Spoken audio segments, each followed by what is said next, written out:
Start a bit early.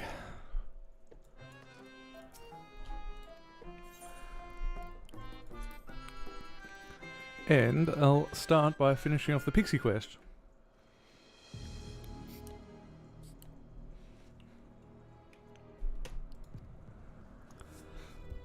Ooh, okay.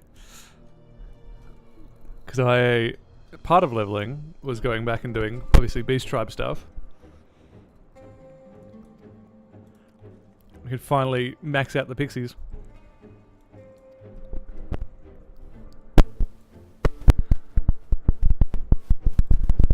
So, I imagine there's going to be some crazy nightmare things to kill. Or hit until it makes sense to her.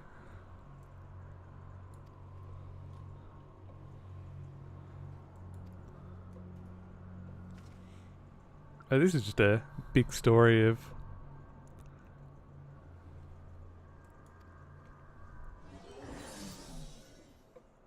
Come to think of it, this actually reminds me of the Endwalker story quite a lot. Just that existential dread.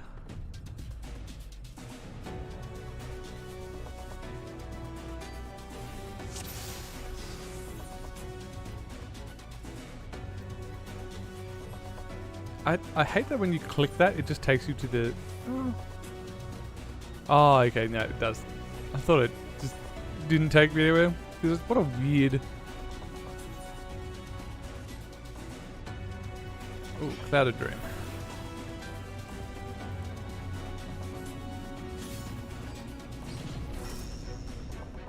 Okay, no fighting. Just clear in the nightmare.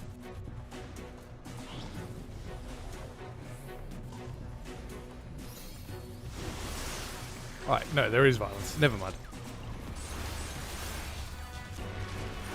Oh, it actually takes me back to level 70. Okay. That scaling is a little more intense than I thought it was. So we push on. Okay, yeah, here's the middle ground. Interesting that you just sort of rinse repeat this 6 times? I imagine they'll shake it up a bit. At least I hope they do. Because normally they have far cooler sort of designs, or more interesting quest design than that.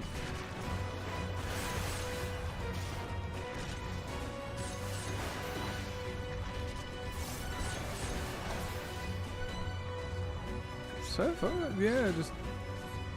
Oh. Alright, come on, let me go by the stairs.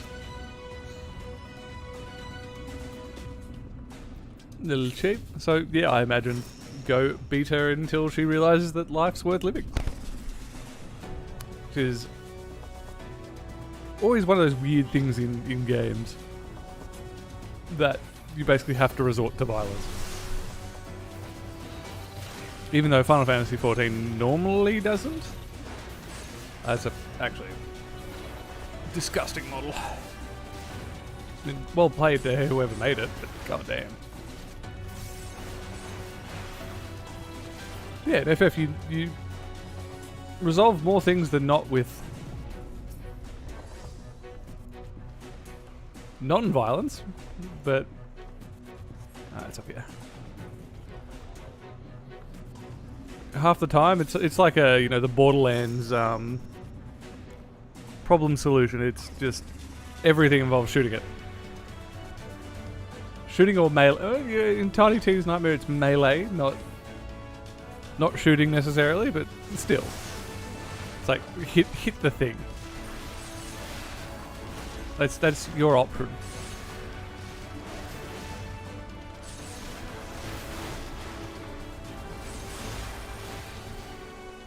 Although, for posterity, for anyone who did see it, the reason that this stream is no longer called Renovating is because someone went into the roulette like in the last day and beat me on the 50-50. And so I have to wait till next week to even have a... Or wait till Friday to have even another shot at it. Which is a bit of a pain in the arse. Like, the housing system is the one thing in this game which is just... so shit.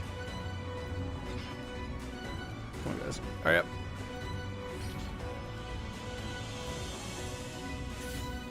Yeah. It's a damn shame.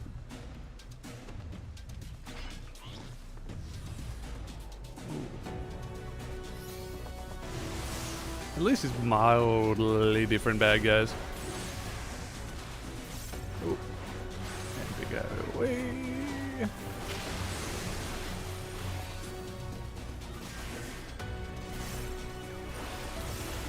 Oh, I don't even have the like nascent. Like, I'm starting to get so used to the big tools you get with later warrior, and it's so much like you have only one instant, which is a bit lame.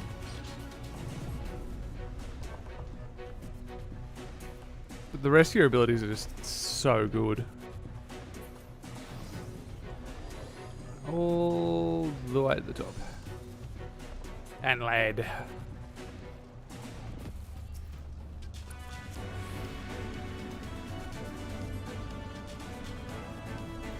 She's pretty powerful if she managed to... Honestly, the more I see this, the more parallels I'm seeing with Ed Walker.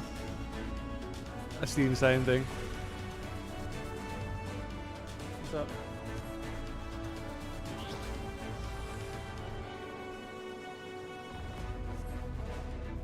Do we have to do that?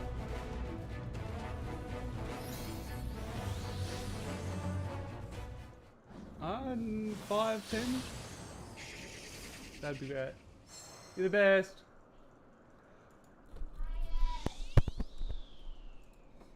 And time to fight the demons. Also, I never expect absurd professionalism. One day I might have a mini little studio just for, you know, this is a hobby. But today is not that day.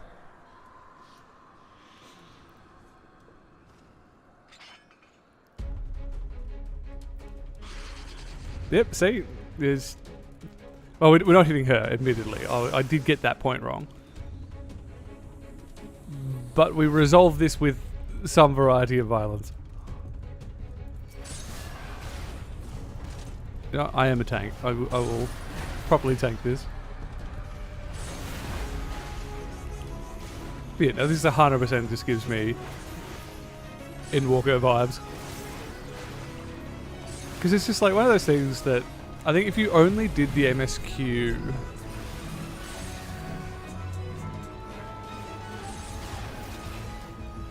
a lot of the themes sort of come up fairly late.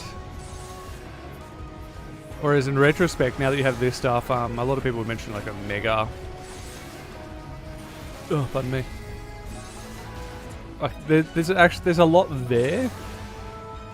But I wouldn't be surprised if they end up doing stuff like making Omega part of the MSQ, like they did with the Crystal Tower or the Psychus Tower.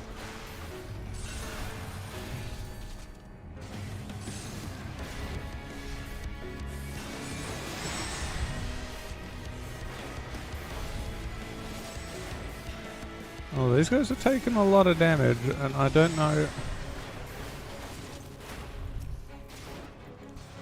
That is... Oh, they sort of heal themselves at least. That's alright. That's very good. So I don't want them to just die. For pretty obvious reasons. Oh. I did not realise that was a thing. Thankfully, I'm a warrior, and I just press 2 buttons and get full health again. Which is absurd, like,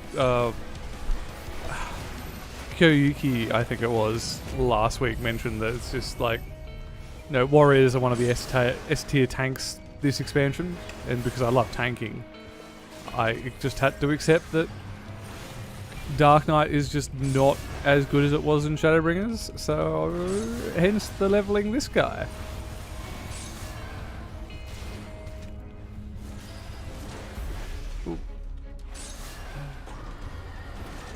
And so far, I can see why. Like, you know, you pop raw intuition, do an AOE, and on any trash pack, it's like, oh, I'm instantly at full health again. It's insane. Whereas, you know, Dark Knight, you've got the Blackest Night, which is such a nice piece of meat, and you also have so many like instants that you can do, like, you know, the Shadowbringers ability they brought out with Endwalker. Oh, need to get a new chair. They did all that cool. Yeah, they have a lot of cool abilities, and I love playing them. It's just I can see why they're not the best tank. I don't think they're 100% like as, you know, DPS-y or anything as a Gunbreaker. They don't have that 3 DPS in a trench coat kind of thing.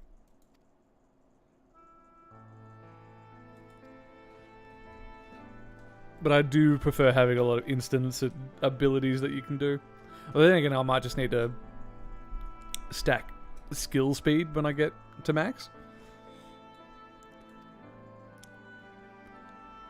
Because I think with that, I'll be able to at least get through my abilities quicker as the warrior, which seems ideal. Because yeah, like your charge is an instant, but you only have 2 charges of that. But tish.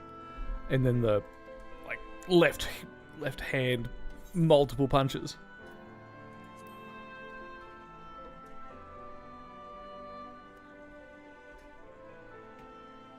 Then you have just so many good abilities and they just all heal. So many CDs.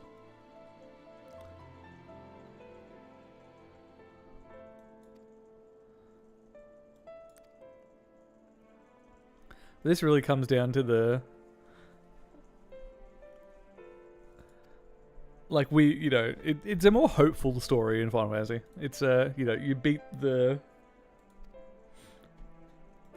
bad vibes and you resolve things peacefully. It's very hopeful.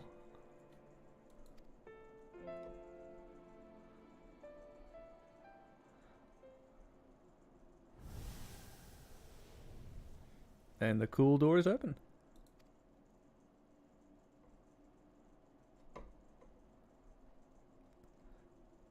Like the writers for this, and you know, it's very well known, do such a phenomenal job.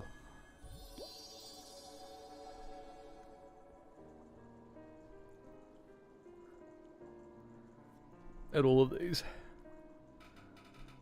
I just wish I didn't take so long to actually get around to finishing it, because I did this like months and months and months ago, and then I was like 3 or 4 days away from finishing.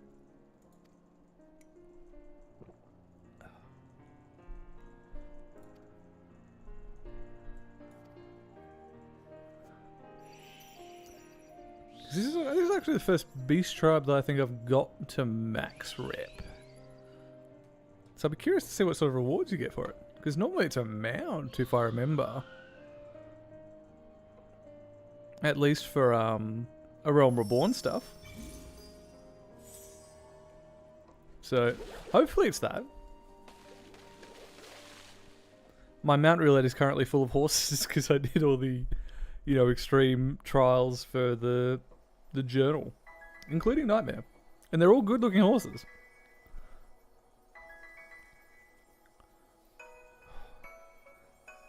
God damn, that is one hell of an upgrade. Like, it was nice seeing everything get like a little bit, you know, build up and then just boom. Magic. I agree with the pig. The Porksy. And whoever decided to name the flying pig Pork. Z. 100%. I hope they got a raise. Or if it was unintentional, they still probably should get one anyway.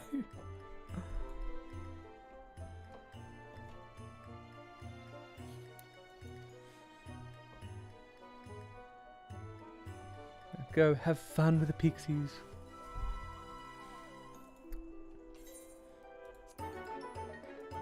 It almost sounds like you're taking drugs. Dreams of Nordrand. Not only have you saved the world, you have now saved their actual dreams.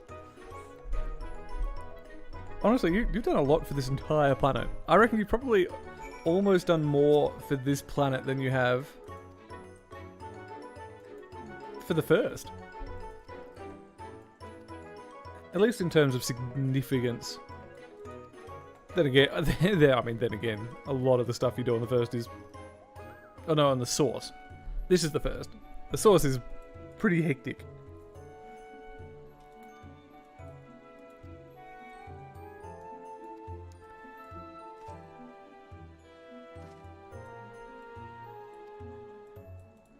I mean, considering I'm like bound to the Pixie Queen, fucking with me is a terrible, terrible idea.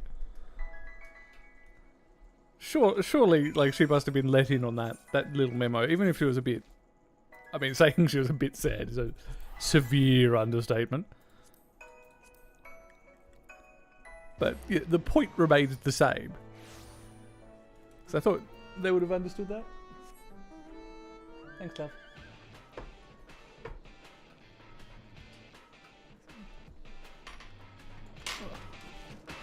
I was not as prepared for the stream as I would have liked, so later lunch.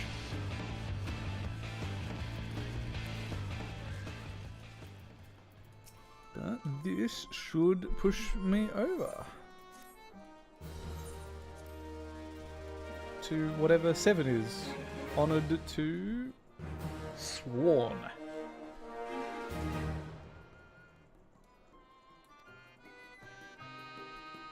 Wide selection. Oh, is there a thing afterwards? Then again, I can't see any. Yeah. Oh, there we go. There is one. Let's see. Portly Porksy. There we go. Okay, that's pretty good. That is very, very good. That was worth it. Why is it so small, though? That's my only question. Alrighty, that was the last little detour before getting onto the roulettes and all the particulars like that.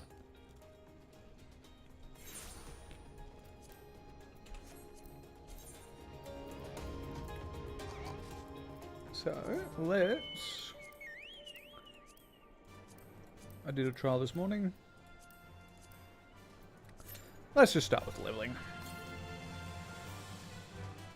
And I'm finally getting around to doing all the Aether Currents, because I still hadn't actually finished off the Shadowbringers ones. So while I've been leveling, it's Roulette, and all of these, because thankfully, like, they get scaled down to 80. So even the ones on, like, Ultima Thule, I'll be able to do at whatever level I am.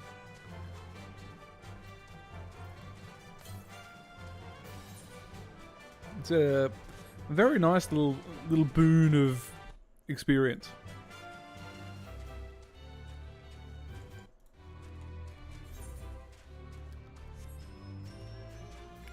That, and I should probably start doing some fates as well. Because I need to figure out how the new system works. Because it's like, you get the bicolor gems, which we've had for ages. But I don't know how many fates you have to do to increase how much they have. Because I know that's a thing. I just don't know where it's a thing. Is it going to be in the Trapper's Den?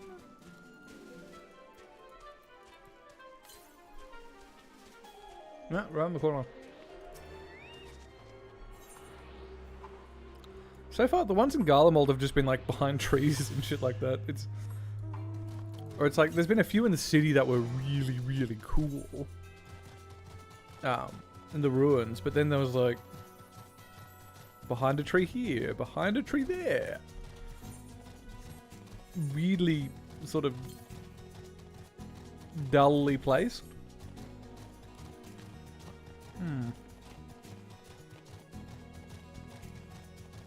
Now, how do I get up there?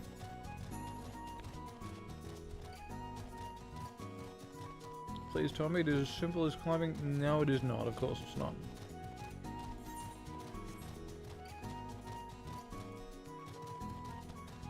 There's no entry there. So there must be something further up that pipe. This is... That's gonna be annoying. Something just gives me that little idea. I don't know what, but something tells me.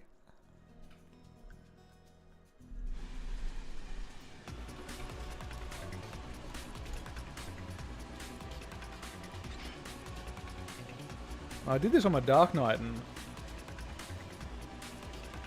got absolutely wrecked.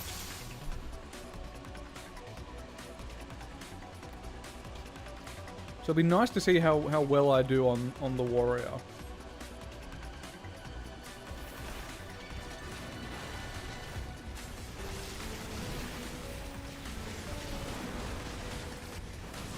Pop a vengeance and boom, suddenly I'm smacking so many people, it's not funny.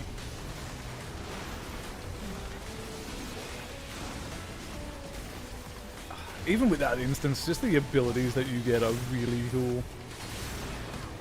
You can really pop some huge damage. Oh, he resisted it. That was rude. Well, there again, that... I need to stop using Decimate as an opener because it takes so long to actually pop.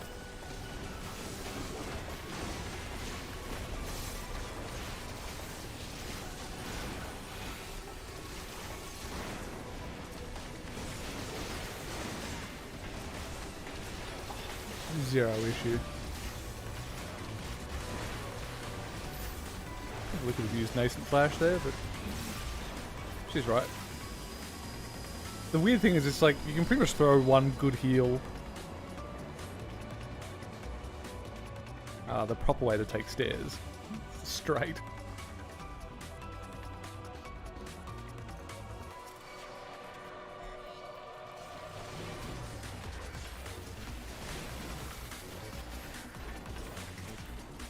I reckon with a nascent...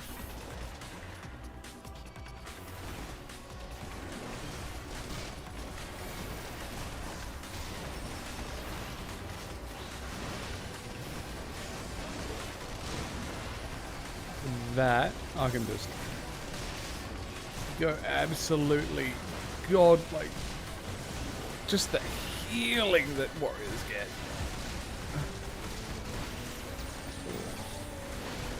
That was a bit dicey, but you know.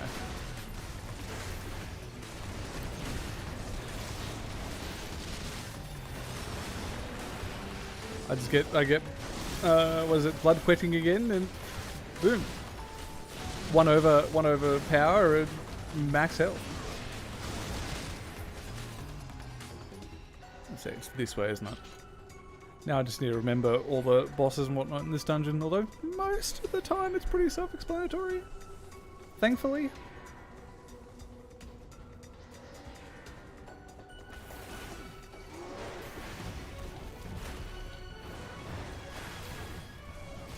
Well, I reckon one thing that I have to always applaud Final Fantasy for is there's such a little downtime.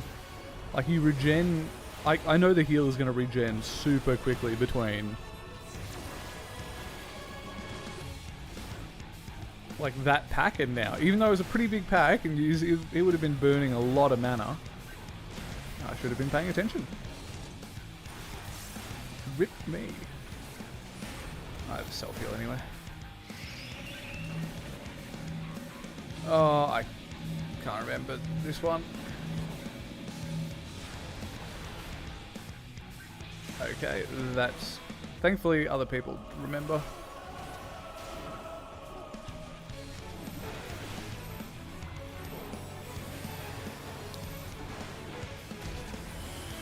Got to be good and use the AoE defensive. Because I assume that's when you use it.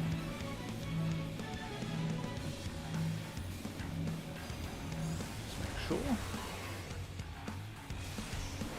No, he didn't really send that guy flying. Unless he did it as well, which is entirely possible.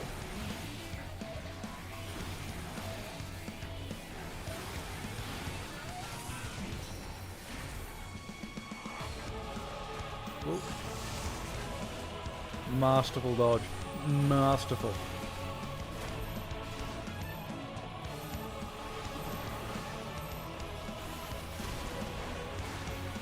I don't really have anything else to spend a defensive on. Oh. Realised just in time. I'm really glad that they change it up, that they don't always have that for some abilities. That you do actually have to pay attention to the boss itself.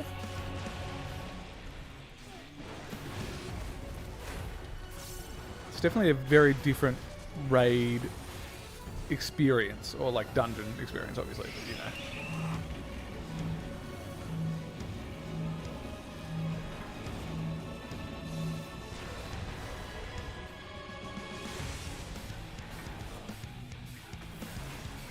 That monk is doing some cool shit.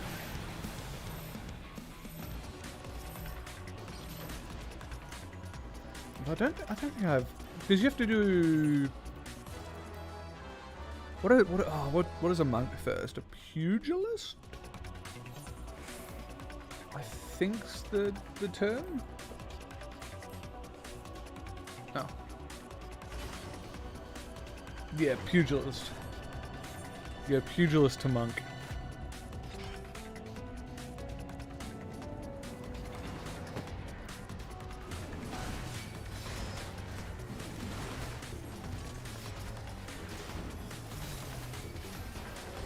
Ah, of course there's one at the back, the sneaky bastard.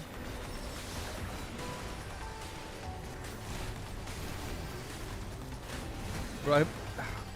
Like, I've said it a million times before, just the fact that aggro is so easy to maintain is a godsend. Like, that's the only thing that's stopping me from really tanking in other games.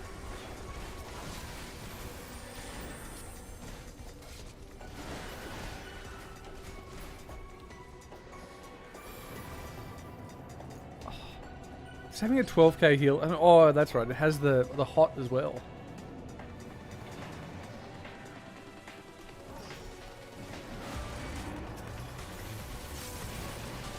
Just,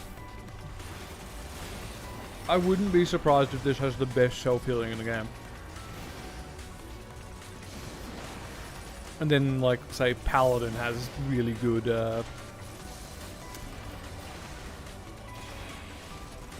what would you call it?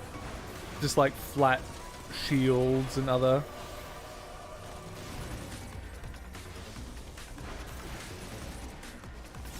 Really good defensives.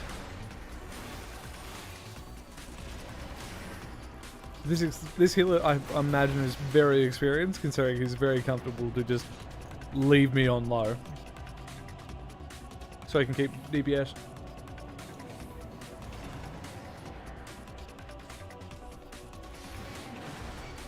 Because dead enemies do no damage. Because I need to get around to doing a healer. Like, with this road to 80 buff, like, it's so quick. So I should, like, yeah, I just need to pull my pants up, get one healer to max. Because clearly, I'm a big fan of tanks, but... Oh, I mean, I've got the Machinist up to 80, so I've got a DPS. Pretty high. But I reckon I probably want to get my Astrologian to about 80, Samurai, and then Red Mage, just so I have one of everything kind of available.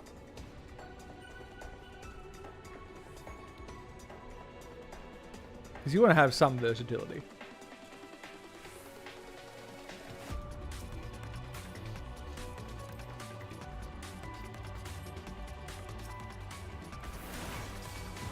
This one's just a straight line, isn't it?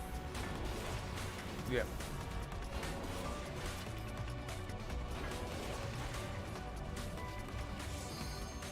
The Babel Death Machine. Oh, you can only do one pull. No, rip. I thought it was normally way more.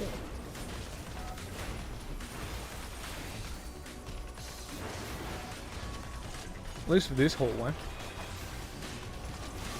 Unless it pops up with that, like, you know, the door opens and the NPCs fight and all the rest of it.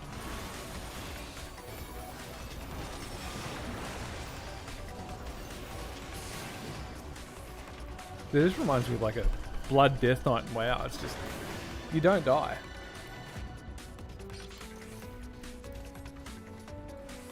Oh, you got this guy, yeah.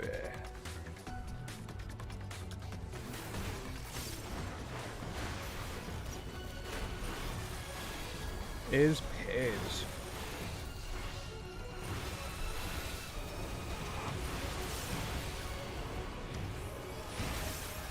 This is such a nice lift. Like, I think I got caught out by this once.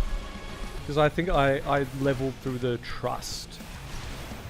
Like, I did all these sort of dungeons with the trust system. Because, I mean, obviously, they're not as good as human players, but there's something aesthetic. There's an aesthetic to doing it with the Scion crew.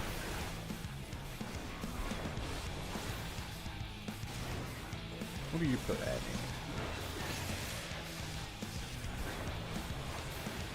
Oh, that's right, you want to be very, very itty bitty.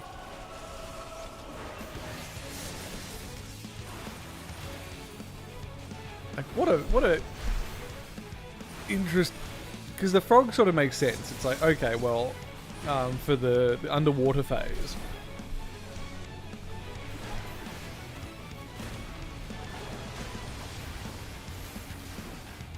even though frogs breathe a lot of oxygen as well, but oh, pardon me. Beside the point, I suppose.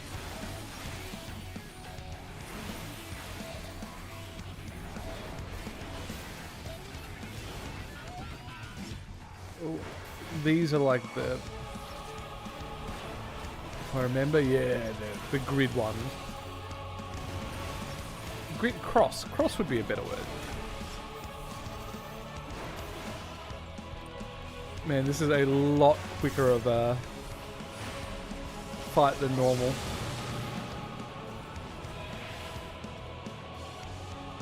It's just such a weird mechanic.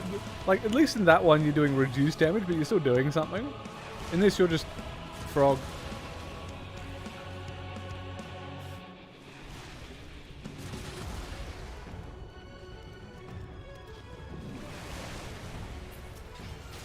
Avoid some very basic AoEs. Nothing too hectic or special.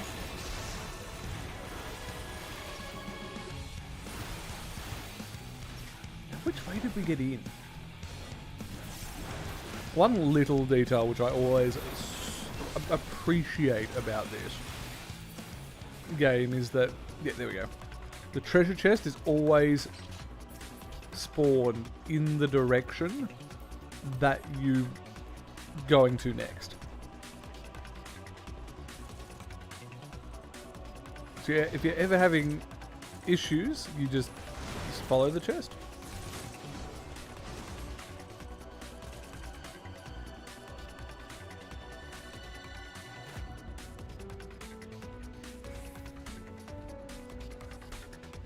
Look for everyone again here.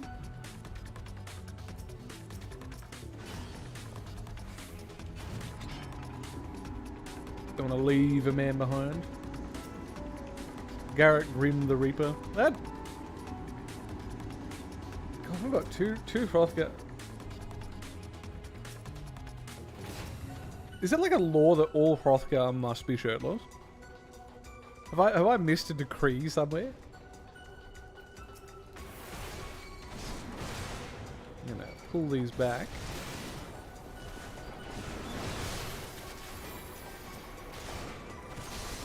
But these guys look a little more than just tempered. Holy hell.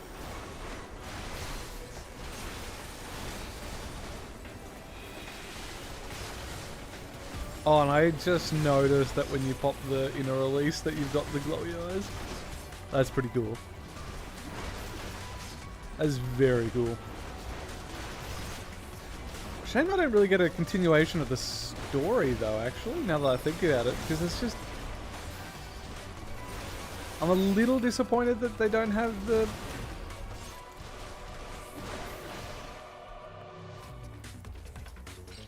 Oh, I can sprint past it.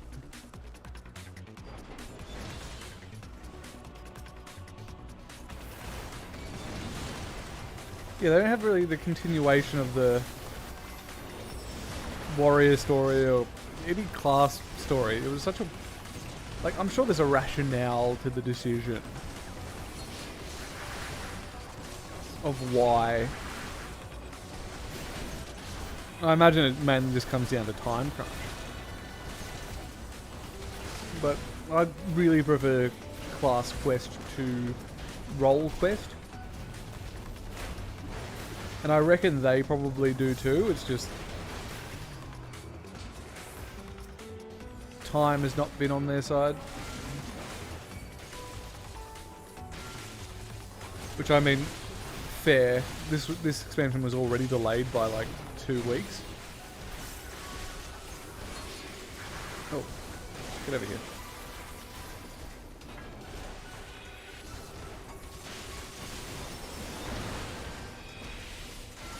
Also, these cooldowns are super quick. Half a minute for a full, like, a full heal, basically. Huge.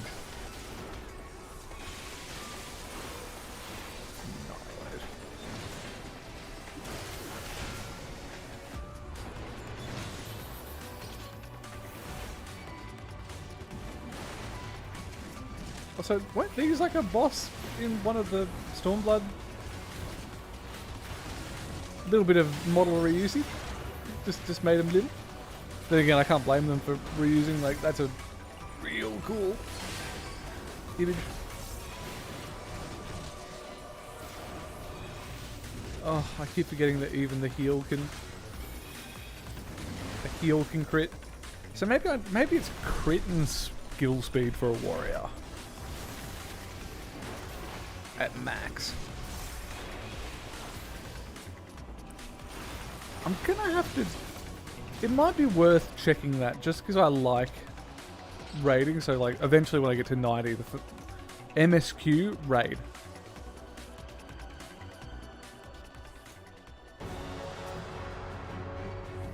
That's the plan.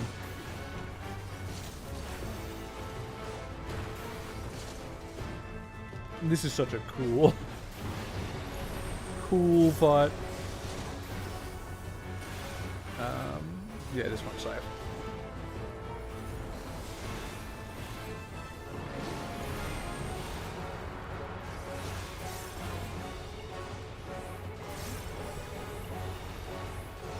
Mega Graviton the one way they throw you in the middle? No.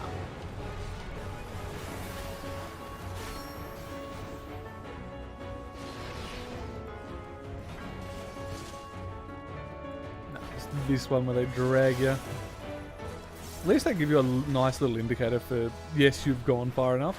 Not that it really matters for me, because, well...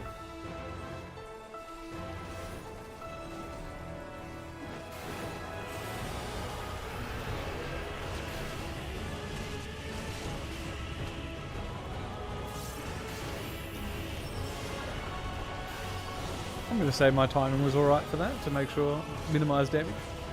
The giant orbital laser. Which is such a cool attack. Like, because at the moment, one of the big videos I'm working on is... I popped that cooldown at the wrong time.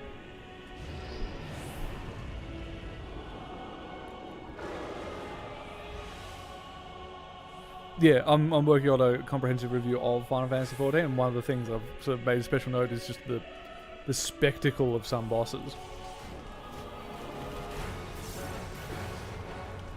Because you don't really see that much. Like, you know, in WoW, you kill the bad man and the bad man dies. You know, at most you might get a cutscene or something like that.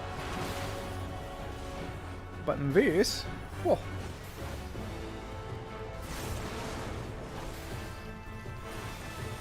You get yeeted into moons and stuff. Like, I did the first boss of, I think it was the Eden Collection.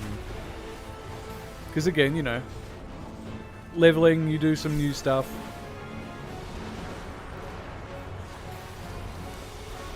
And that was insane to see.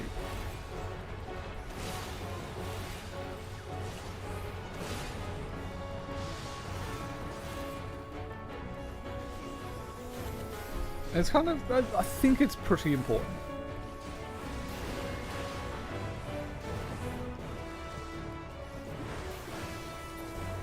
To just like the fantasy, like, you know, the Warrior of Light, you're meant to be doing cool stuff.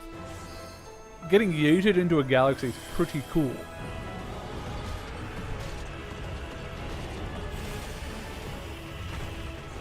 Just shake it off. Easy. Punches from a giant demon? Yeah.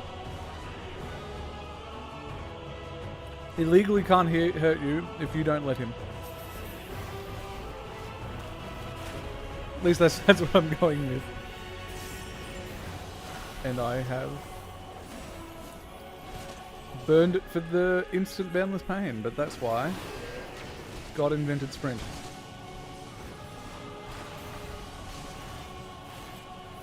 Sprint, self-heal, bada bing, bada boom.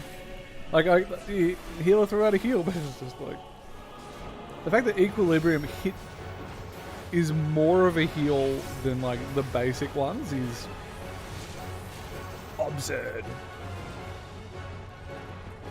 So, Kyuki, if you're listening, thank you for the suggestion of going Warrior. I want to be in this one. Definitely want to be in this one.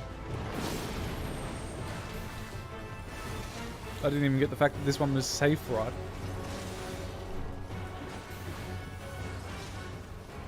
But you really don't see him attack, I've just realised. You're just told he's attacked you.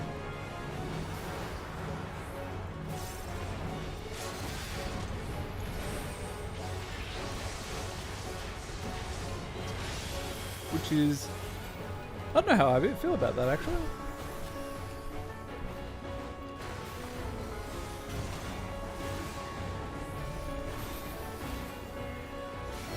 Let's see, the same one.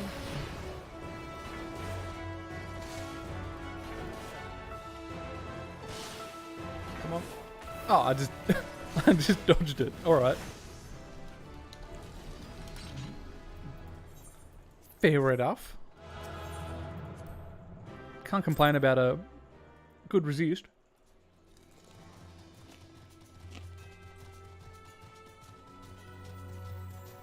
Oh well. Step 2, finding a way up into this pipe.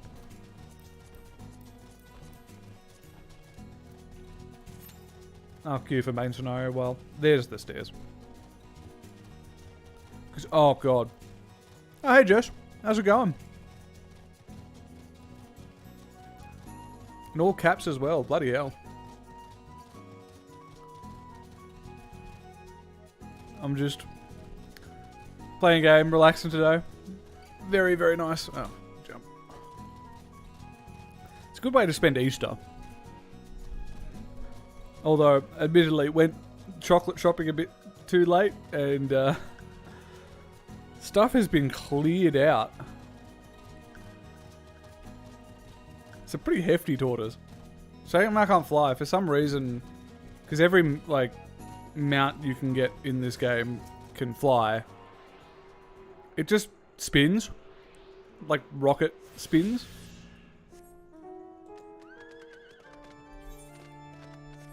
I mean, fair enough. I've got, like, a second monitor. Like, it's right there. I look over occasionally. Paying plenty of attention. At least I think I am.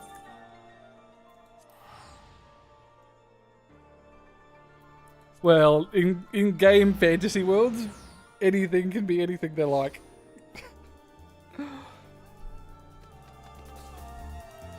And then again, like, if you look at some videos of tortoises and stuff, they're surprisingly speedy. So I wouldn't be surprised if they could manage a little hop at least. I just don't think they ever need to. You know, they could really just take their time.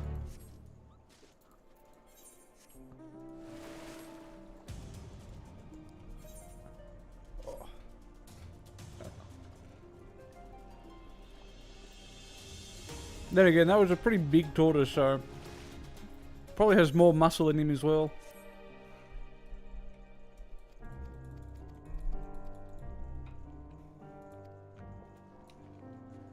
Speaking of flying, that's what I'm doing at the moment.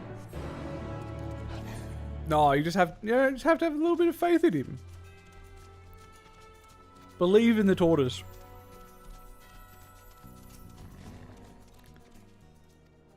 How can you ever expect the tortoise to jump if you don't believe in him? Oh, ow, my back. Hell of a crack. I'm just speed running these quests.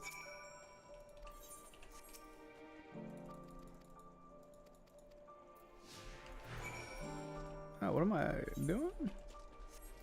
Speaks cerulean engines. Okay. Because these are the things that let you unlock flying. You getting ready to head back out?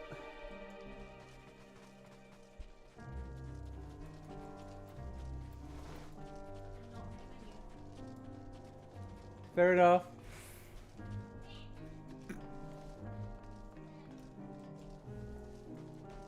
Yeah, what I'm doing is unlocking. You have to do a few like quests and stuff. Like while I was on the turtle is you attune to different stuff, so it's a bit of a hide and seek, and then you have to do a set amount of quests just to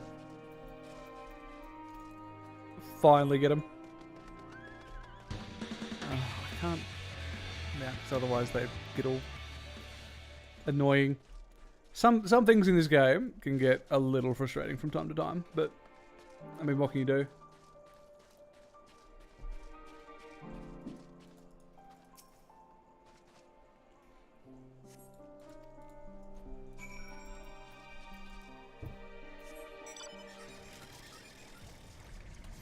Oh. I'm just gonna mute myself for 1 second.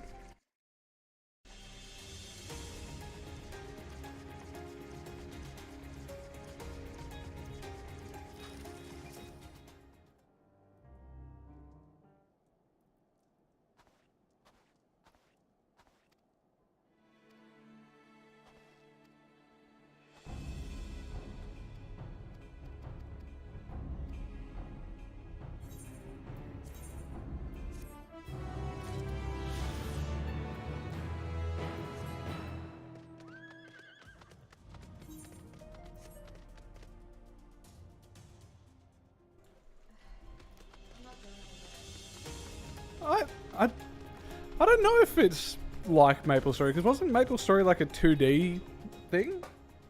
Then again, I haven't. I actually need to Google this, because it's like MapleStory. Because I thought, yeah, MapleStory was like a side scroller. Hey YouTube. Yeah, I mean similar, you know, RPG-esque.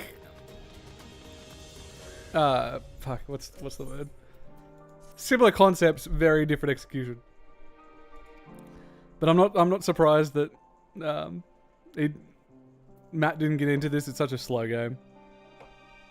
But catch you around, Jess. Thanks for ducking in.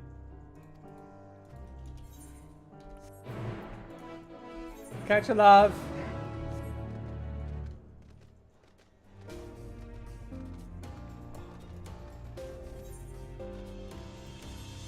Unfortunately, Billy Joe is has to work today, which is a bit of a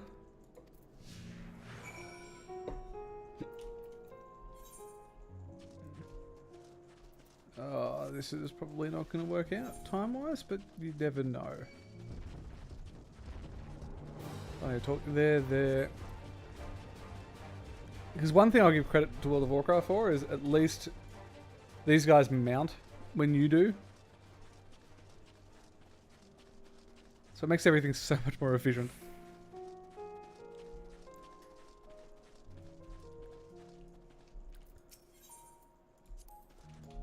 Oh no, those are just sweet. I can just run. Oh yeah, no, she's 100% getting that public holiday pay. I think it's like almost 70 or something. 70 an hour. And she's been working, she did Friday, Saturday and Sunday, so she gets tomorrow off. That's like three days of pretty good holiday pay. So she'll be laughing, but she's just a bit dead at the moment because, you know.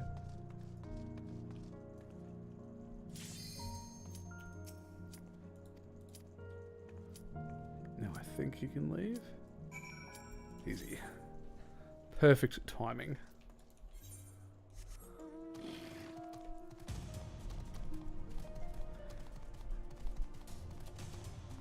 Oh, yeah, I don't know. I haven't looked at payroll fucking legislation for ages to see if that's still a thing, because it might be different for medicine. That's my primary thought.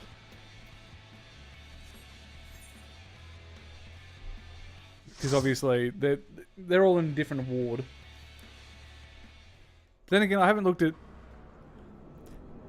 Well, I mean, yeah, I haven't looked at Billy Joe's employment contract. It's a bit weird to ask for it.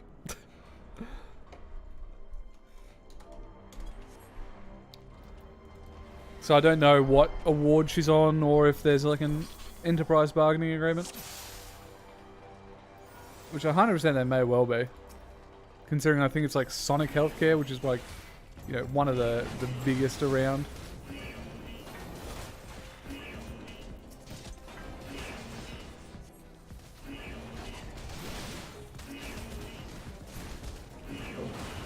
That was a misclick.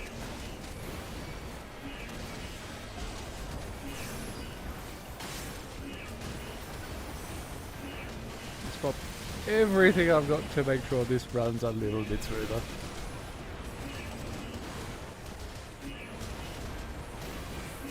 Yeah, I think she's got like a 8 or not, like she's got a very long work hour at the moment.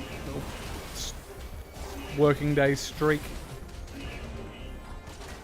So I think she's going to be very keen for a rest and relax tomorrow.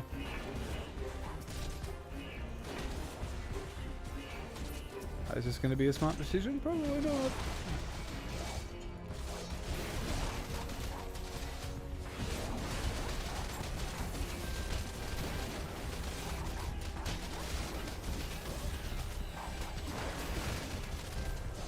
Just keep pressing all the buttons until all the bad guys die. That's pretty much how these games work. Rinse, repeat, ad infinitum.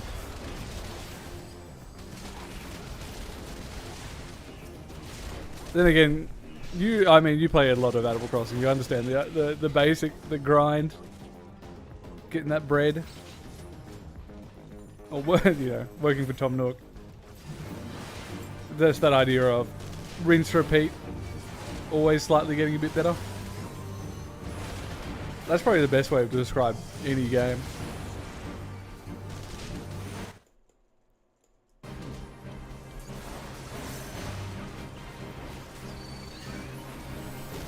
At least that's sort of how it should be.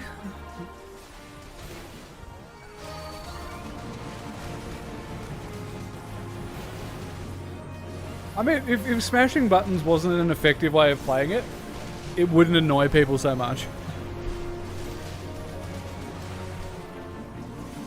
Just like, you know, some games you can't just smash the buttons though. You know, EU4, you can't smash the buttons. As hilarious as that would be.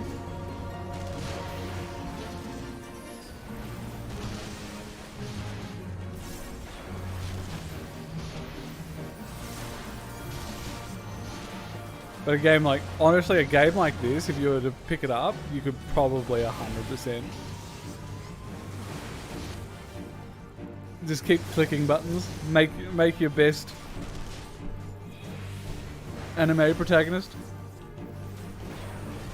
Because so many of the starting things is. Oh, you've given Battle Ride a go.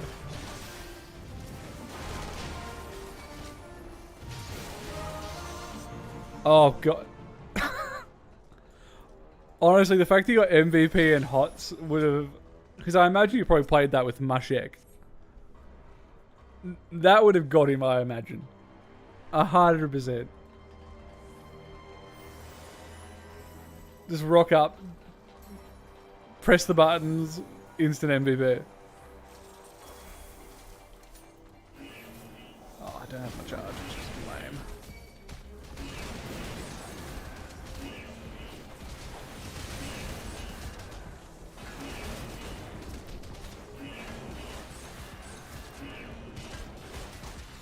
And really, like, unless you know, you're going for super high level stuff, you really don't need that much,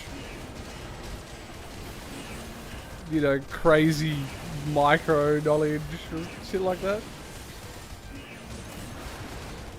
I mean, I don't know what you're talking about. You're MVP. You carried them. It was right there on the screen. Pure evidence that you hard carried.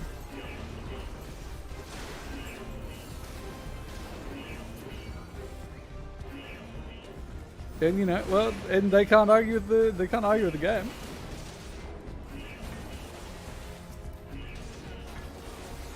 Man, I wish HOTS was still good, because that was one of the games I used to play an absolute ton with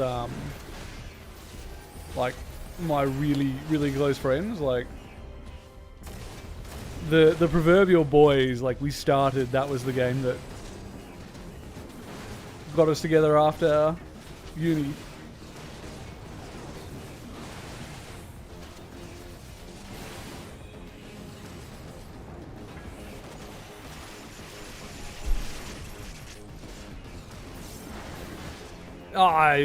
Take the victory and move on. You can say you're the best player ever. You got some MVPs. It wasn't a pure carry.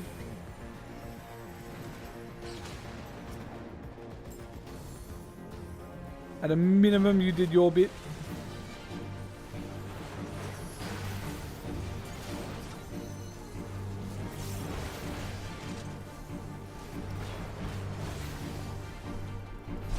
No, do you actually give Maple Story and whatnot a go?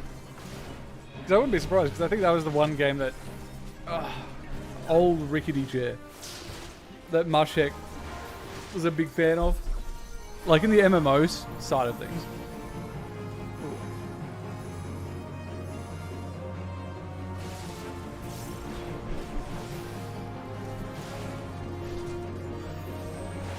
I mean, that's also fair. Like, ranked is for nerds, and don't get me wrong, I'm playing a anime character in an anime game, but proper anything properly ranked is just nah. You have to be a very particular kind of person to do ranked, especially for StarCraft, because it's just like you have to learn so many different builds, and I did it when I was a much younger person for a bit, much younger man, but now it's just like, nah, can't be asked.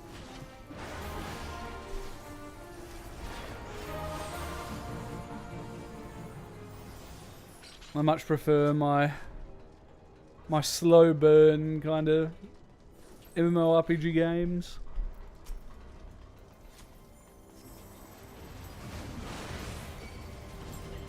Or admittedly, there's a game called Deep Rock Galactic where you play as, like, galactic dwarves that go on mining expeditions, which is super fun.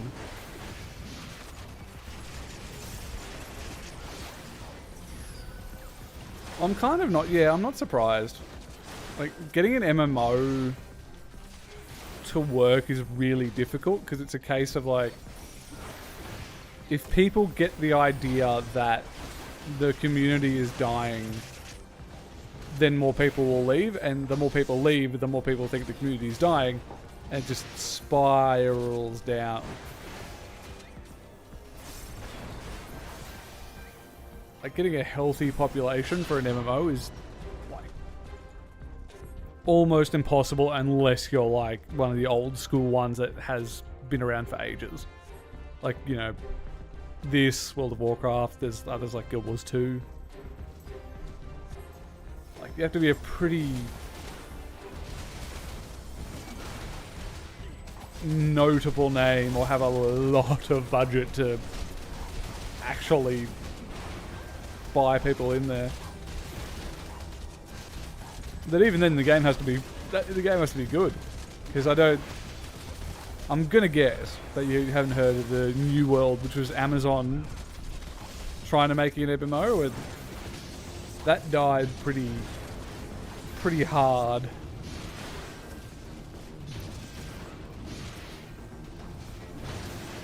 Because mainly it was a bad game. Like, obviously it's Amazon, they own the world, but it just wasn't a fun game. So it was like,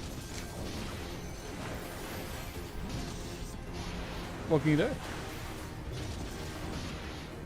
And making a good game that is also got the budget, don't think is something in MapleStory's purview. Because I didn't even know that it was a MapleStory 2. I thought there was just the one version.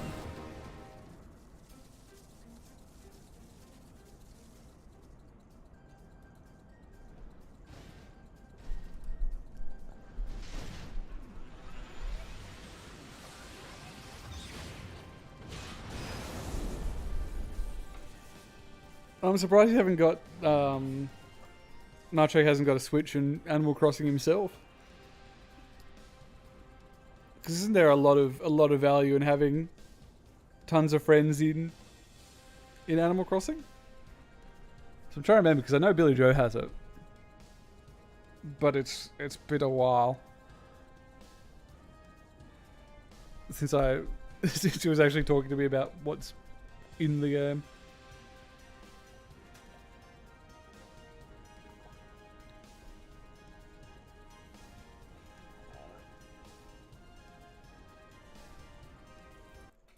Really? I'm just gonna Google this, because this bitch just talks on for ages.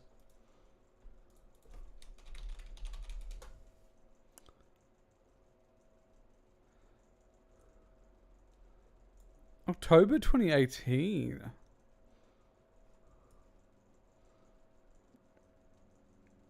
Yeah, that weird sort of isometric.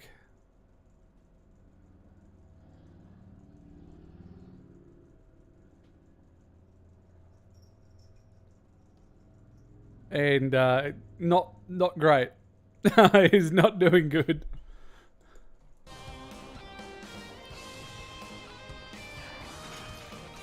I mean, when did Animal Crossing came out ages ago, or at least the latest version of it.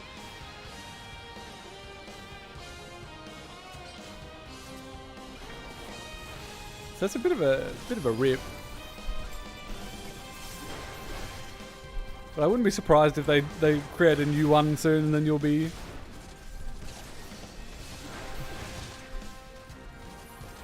Yeah, that makes sense. I can see that. Because it's not quite as... like, isometric as other games. Like Diablo and shit like that. Oh yeah, actually, and I mean that's probably the other thing, is people are going back to their lives and their jobs and shit like that now that COVID's over. Well, you know what I mean. It's more or less over.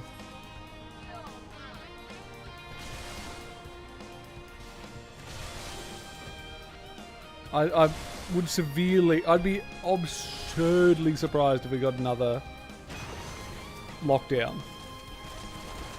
Even though, like, there's that little underlying hint that there's like an Omicron, a variant of Omicron that's like made its way somewhere in like Melbourne or something. I can't remember. I don't know if you can hear the bell ringing. That's just one of the cats in the background.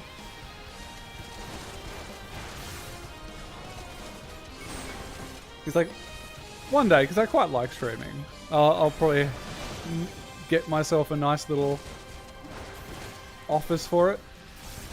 Till then, Got to deal with that.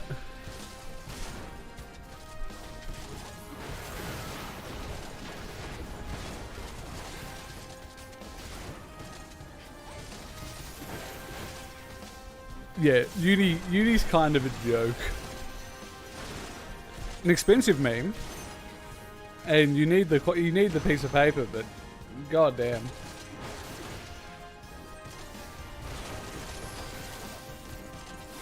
Oh, is it like mega loud? Like, is it acceptable loud or turn it down loud?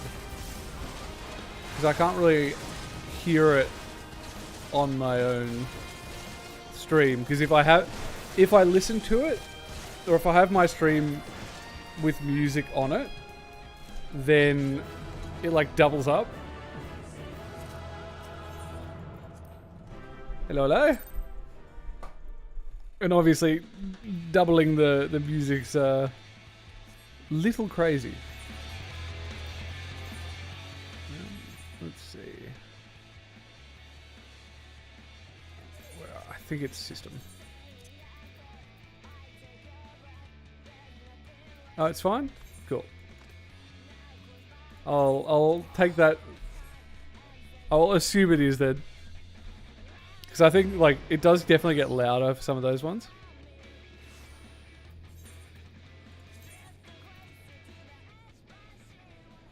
I mean, I'll put that down to a bit more of a reasonable level. Because, I mean, like, the music's the big one that I'm a huge fan of. Because thankfully, they sort of put a lot more effort into it. At least in this game. In comparison to others, because it's like, you know, you play other similar games like this and it's all orchestral, whereas this is a lot of lyrics, a lot of rock. Like, that horse I was on was from like a very early boss. And the way they do things is, when you're on the horse, or when you're on the different mount, you hear the boss music that you got it from.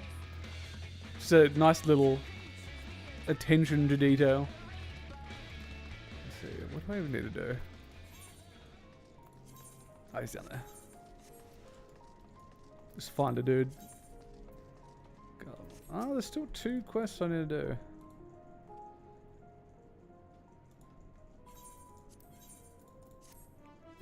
Just speed running, getting all of these. Where's the last? Oh, it's probably up there. Children are our future.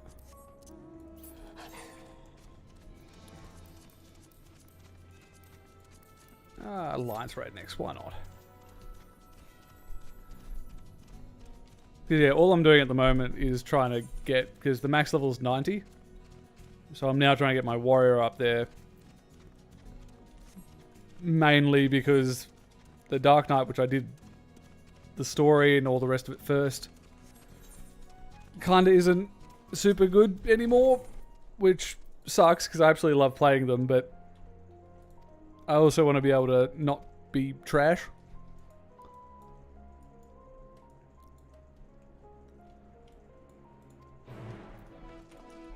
So where do I need to go for this one? Who's your head boy? And the giant bombed... Children in bombed out cities should not mix. That's a controversial opinion, I'm sure.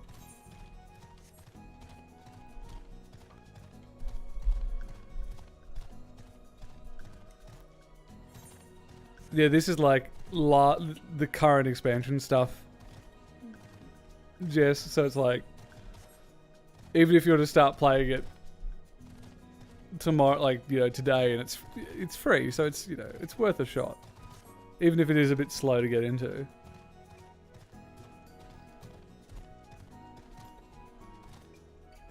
God, wait, let's see.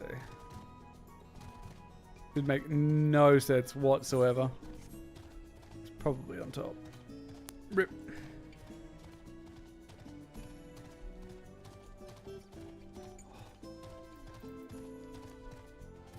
Right. I wonder which one I'm going to get. Because I'm very keen, because it's the latest patch came out recently, so that's why I'm sort of back with it. And the alliance raid that's come out apparently is super, super good. It's like this big 24 player fights, and oh, I'm keen to do it. Oh, kill the crazy looking dude.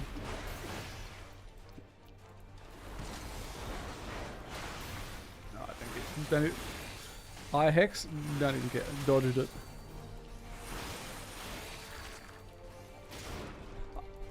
I mean, honestly though, you could button mash. All you need to learn is how to get places, and you could button mash your way to victory. 100% of the time.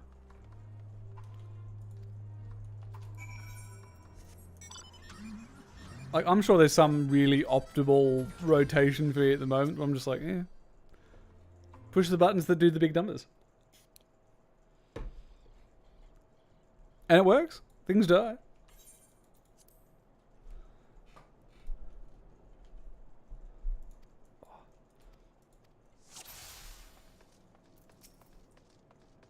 Although you guys have volleyball later, don't you?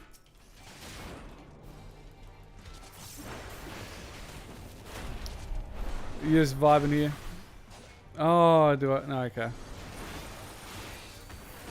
I was clearly not paying enough attention to what I. Apparently, you need to stalk the child, which is not very different connotations.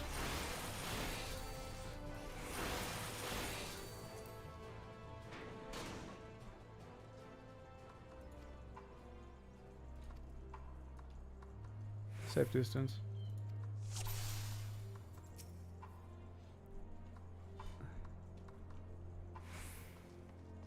Okay, play it a little bit smarter this time and don't literally just run in front of him. The power of paying attention.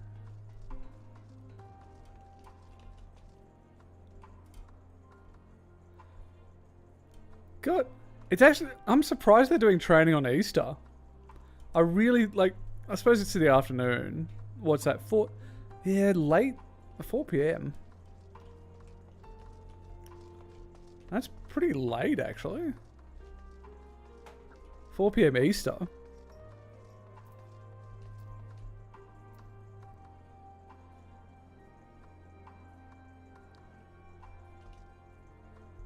Well, what's the training list actually? Is that just like who's coming in to train, or what?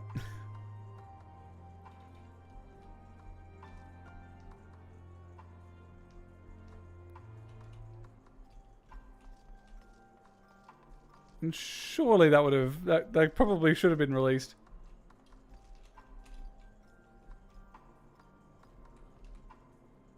A little more than 2 hours.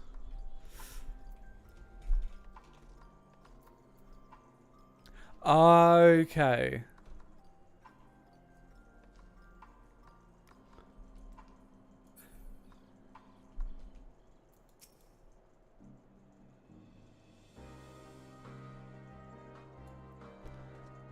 So you're just waiting to see the 4 people who got cut.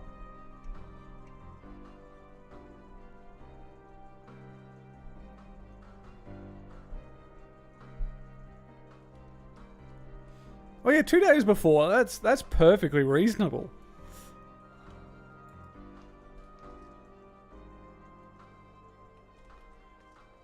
Oh yeah, okay. Being at nationals, fair.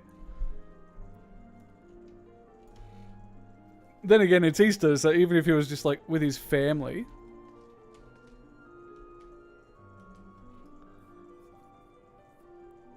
Like that would have been perfectly reasonable. Well, it's going to be real inconvenient if, you know, you get on and then Jess doesn't. Or something like that. Because I don't know if they know or take that into account. Because I imagine they would. Surely there'd be some little note on the file.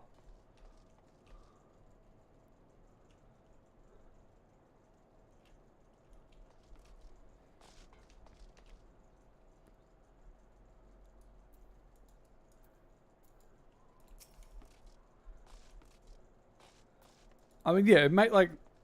Well, I suppose who else would you? Who else would you get to do it?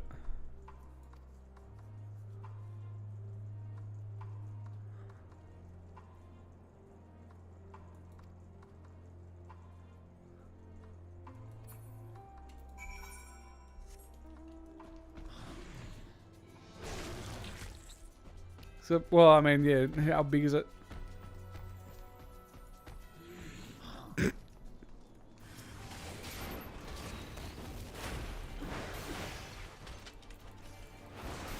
I mean, I'm sure that would be very, very, very interesting to see the Polish man try and pull off Chinese woman. Not 100% sure if it'll work.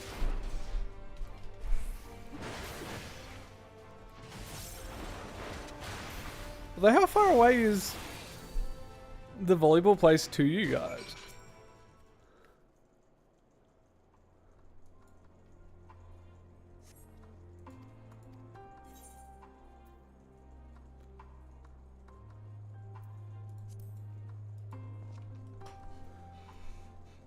I've completely forgotten Shrek. I'll be honest. Not a clue.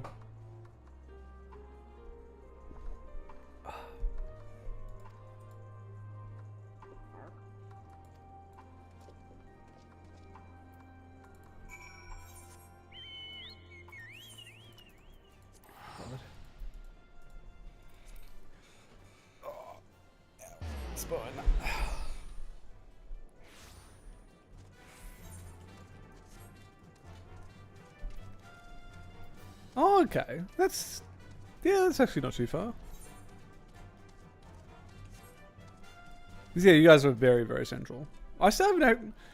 Next time I'm in Sydney, I actually do need to actually see the place, meet the birds.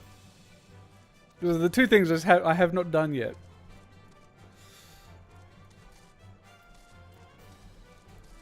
Just need to figure out the next time. Next time I'll be in Sydney. That's the difficult bit.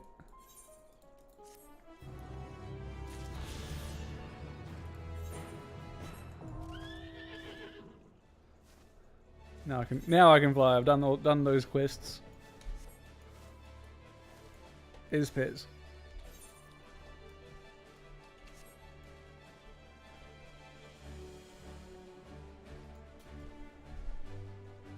But yeah, I'm trying to remember because it's like I think the next big reason to travel is September for... Is it September? I might be going paranoid.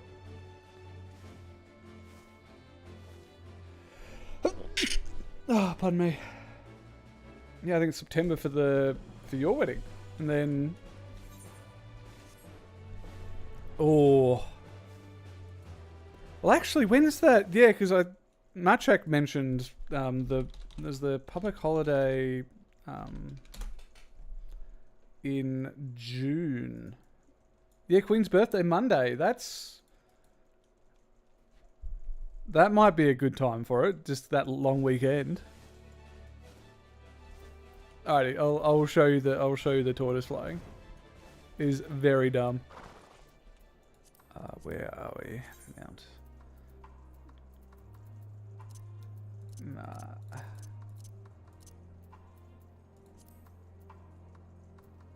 I might be blind.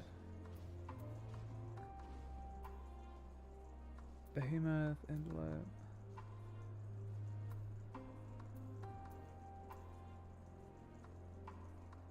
There it is. Adamantoise.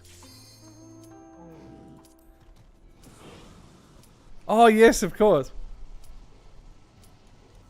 Well, I mean, we can go out that weekend, and then, you know, my shout for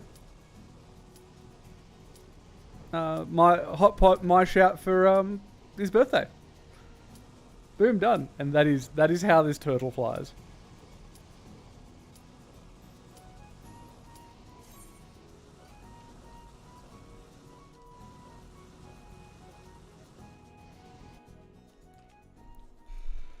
But yeah, no, that's an idea.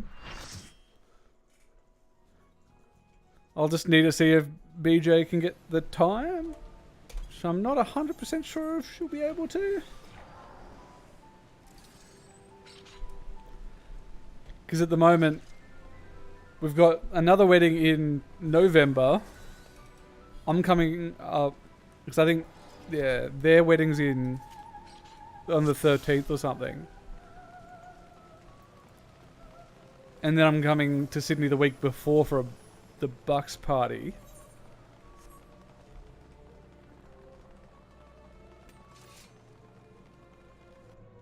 And then I'll probably be down for New Year's. Because it'll be New Year's, then I'll fly out to Europe straight from Sydney. Which is going to be... I am very keen for that. Finally able to get out to explore. I need to organise my passport. I keep forgetting.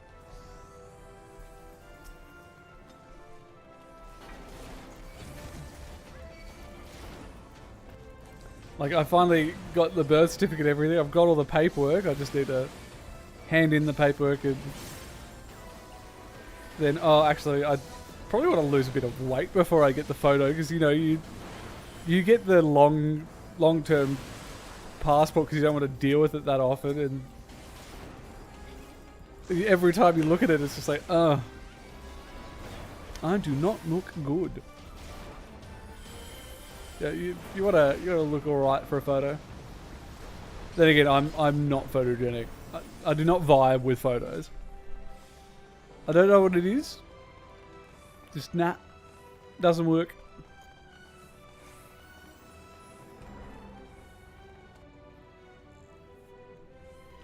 So at a minimum, I'll see about getting down around then, because you can't go wrong with K-barbecue or hot pot. Which actually, I haven't done hot pot yet. Well, yeah, exactly. It's like, I've already made the mistake with my driver's license, because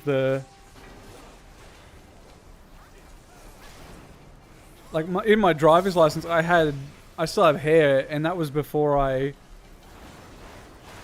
got the chin surgery as well, so I've got a different chin. Like, it's pretty clearly me if you take that into account, but you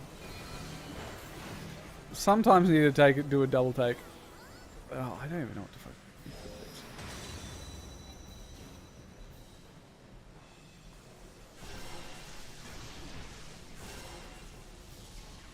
Ah, that's actually there. Thank God someone knows.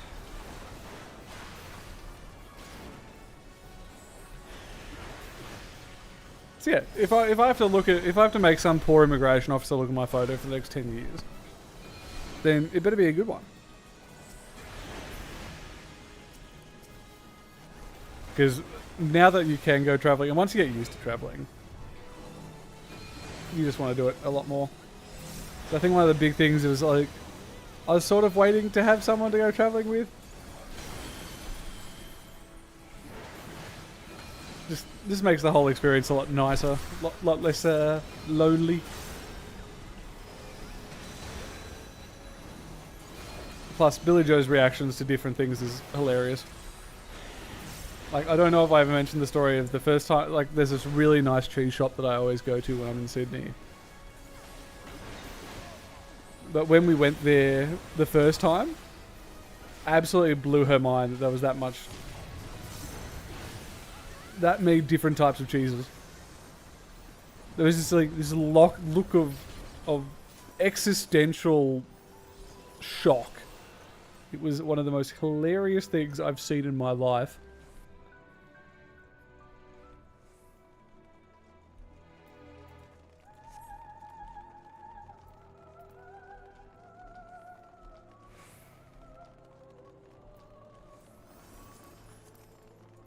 How did they manage to get shit into your pot? Like,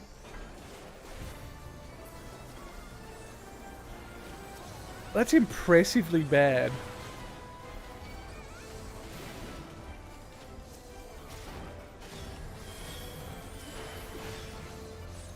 Although, actually, that's a question. Do you know where you guys are traveling for the honeymoon? Are you going over to China or overseas or anything like that?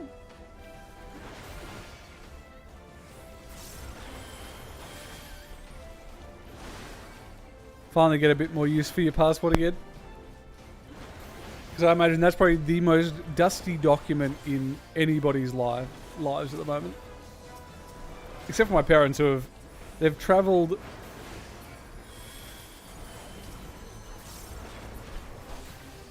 They travelled end of March, they're gone next week, and then they got end of May as well. They're really going hard on making sure that they get all their pent-up travel out.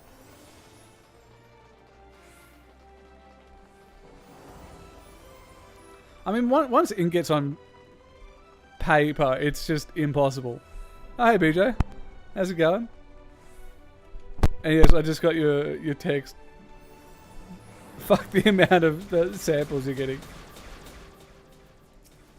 It is not a simple work day. No, I'll just give this person the aggro.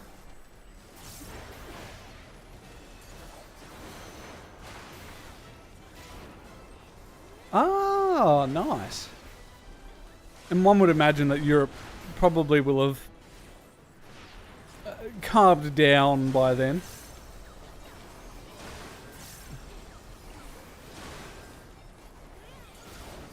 Plus it is one hell of a trek. Because it's like... The annoying thing is, if they travel to Australia, they've already lived here for ages, so like, where do you go? You know, there's not much more touristing left to do.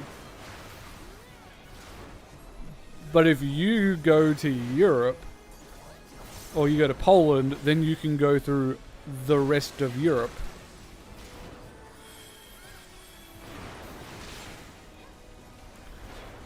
And that's one hell of a way to spend a honeymoon. Or, like, even just a... You know, big trip in general. And I mean, depending where you guys are going, can meet you somewhere in Europe, or when you're going. If it's like end of the year, or if it's like November. I think at some point we're heading to Berlin to meet with a bunch of German friends.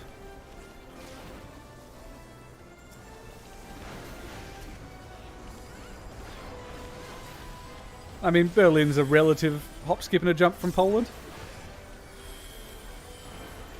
Historically, you know, right?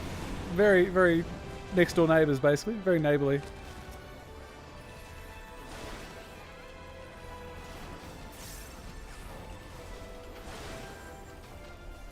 So how long is it going to take to run, BJ? All that stuff. Because it sounded like a lot.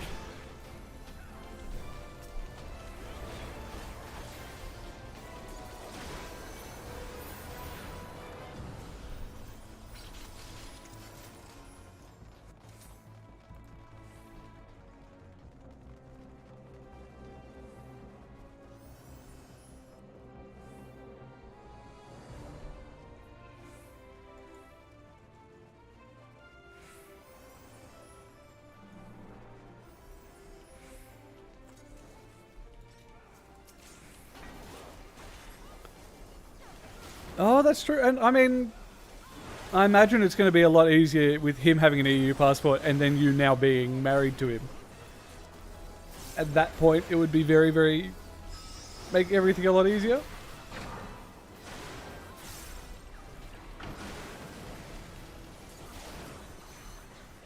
Yeah, no, once you got a better idea of what your plan is, hit us up.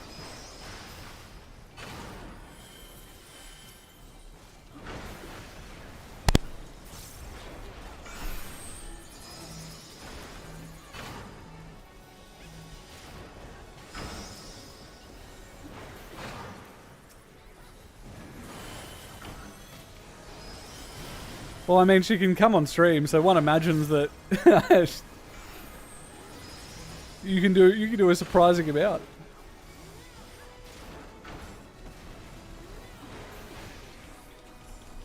Well, exactly. I have to go into the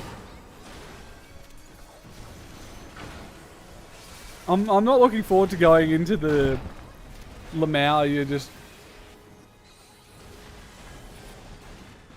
one of the immigrants line.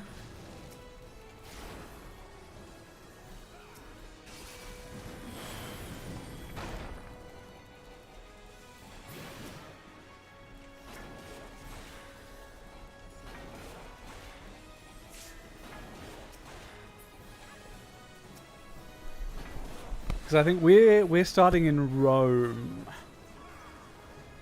at the moment.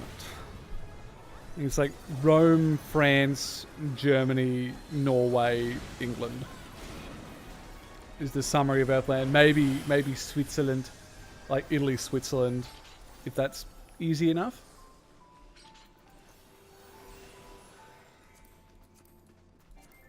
Yeah. BJ, whenever you're back, between this stream and the one tonight, we'll have to figure out then. We'll have to get a better idea of what we're actually doing. We just know it's January is in Europe or in the air, which is the case for like the first and the last day. Because that's the worst thing about Australia is you're just so far from fucking everywhere.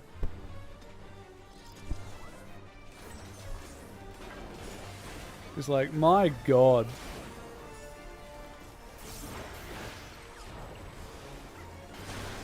I'm trying to remember what the flights... Like, some of the longer flights were...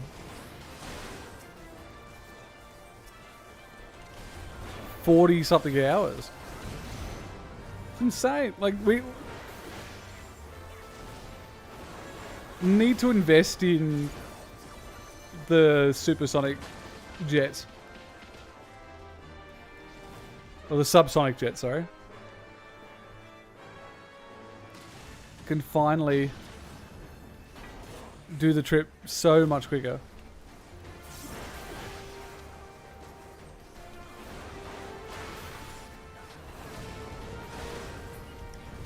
Yeah, we know we're not in Australia and we're somewhere in Western Europe.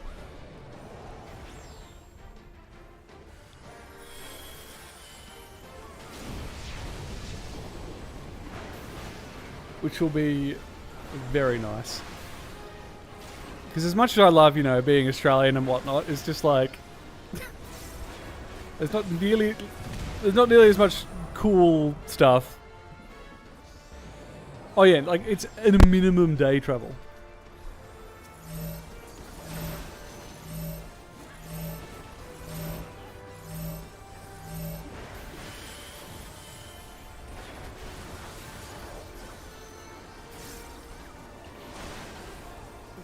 The 23-hour ones are heinously expensive.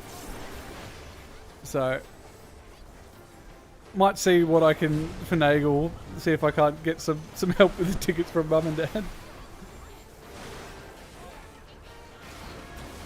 You know, all I want for Christmas is business class tickets.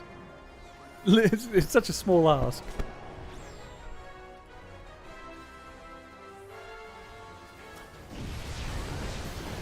No, it's unlikely. Premium, it's going to be premium economy. Just need to figure out which airline. Because it's a bit of a gamble ordering tickets at the moment. Because it's like, well, is the fuel price going to increase? Because like tickets are sort of in line with fuel price.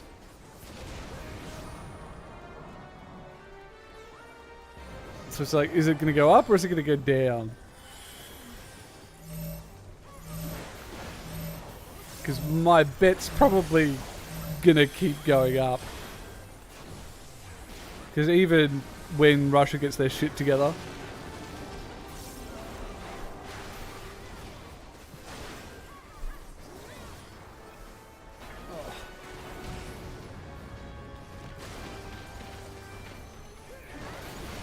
I envy you so much for that. It takes me so long to get to sleep on flights.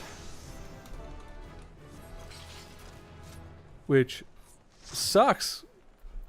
Same with you're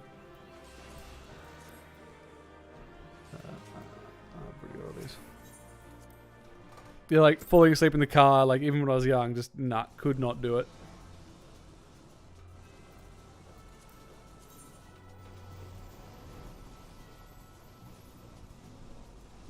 So hopefully we can finagle that. But unlikely. Sometimes you just got to embrace the economy. Because really, there's more premium economy seats. Like, premium economy is not that bad. It gives you enough leg room. Where am I headed? Elvis.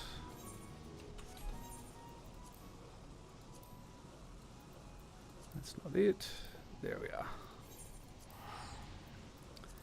There is a lot of places to go at this point.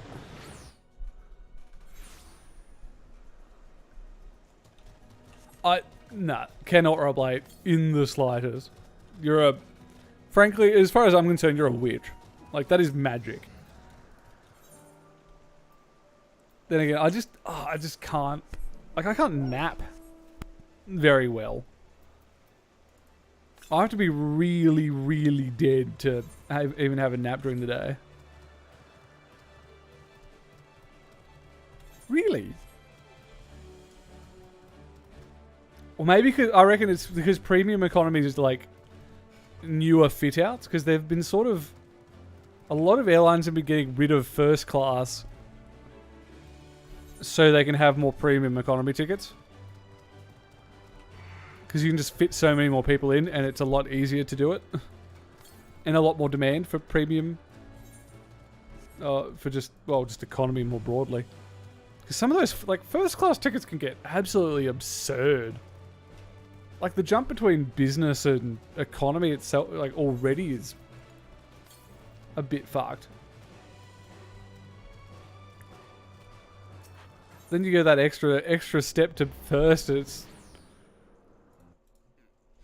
I'm gonna, for my own sanity, double check that it's that big. So let's see, Sydney to Rome, just to have the example, that or just to have another look. So one way, $180 economy. Ooh, what's premium economy? So $825. God, that is such a slow load time. Bloody hell. Return. Jesus. The fact that it's the lowest price. Premium economy, so I'd say about $5,500, which I mean, $5,500 return is not bad. Yeah, that's tripled. It's tripled from premium economy to business, and where are we at? See? Oh yeah, no, first class and business is basically the same. I'm 90% sure it's just sort of been rolled in. Or at least I think Qantas doesn't do first class anymore.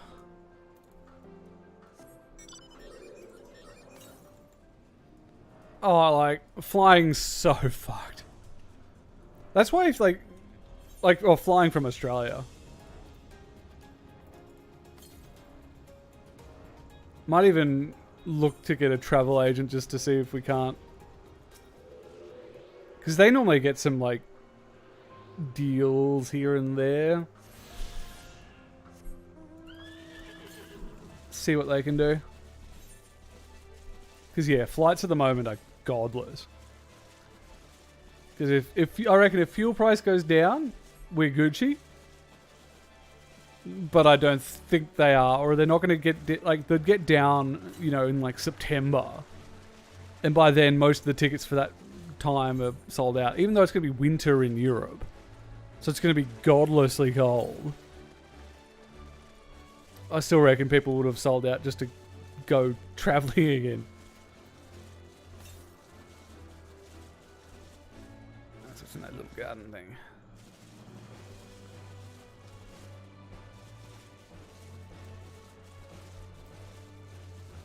Ooh. Did you go from Sydney?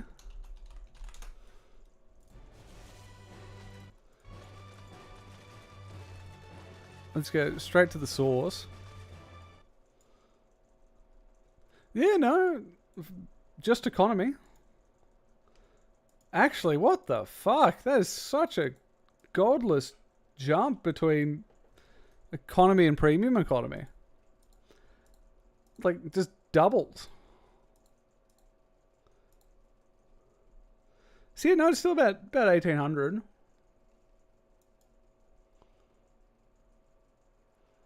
Although that's... I don't know if that's one way.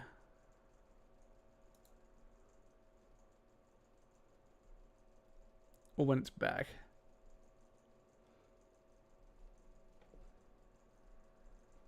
God, these... I mean, the websites are slow, so...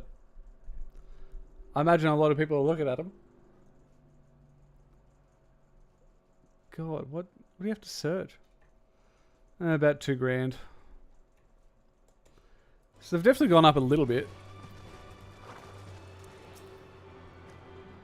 Oh, we might have to rejig our plans if it's $5,000 to get to Rome, but only 2 to get to London, or even if it's like 4 to get to London return. Because we'll have to get tickets soon, I reckon. Because oh god. Like, that's why you want to leave for a month. Like, you have to... It's an investment to travel.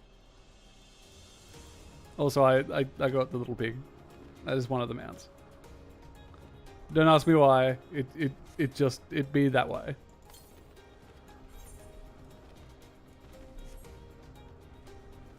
Well, it's not even EU now. That's the thing. So you don't even get the big EU benefits because you get in, do the immigration, then you want to, you know, take the train under the tunnel or have a bit of a fly across to France and just, nah, Lamau. Welcome to hardcore immigration. You came to the EU to the wrong place, motherfucker.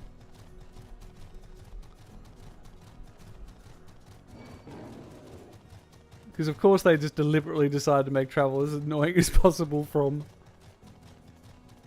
Britain, which is fair, out of spite to the British. It's kind of an annoying move to leave the EU.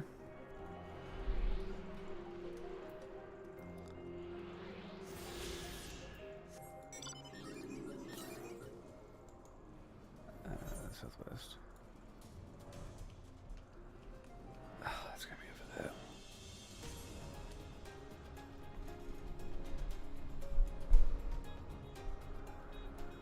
Oh yeah, like once you're actually in there, it's great. Because, well, I mean, there's barely any borders therein. Like, you obviously keep your passport on you just in case, but...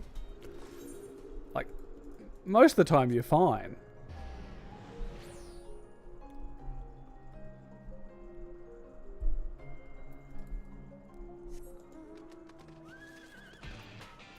Because, yeah, I have to double check the prices now, because... otherwise it might be England, Norway... Do everything in sort of reverse and then fly from like Rome to London home or something. If it's that much cheaper. Because I mean, like, Heathrow is an absolute colossal airport. I think it's like the only airport that sees more traffic than Heathrow is the one in Dubai, and I can't remember the like fancy name for the Dubai airport.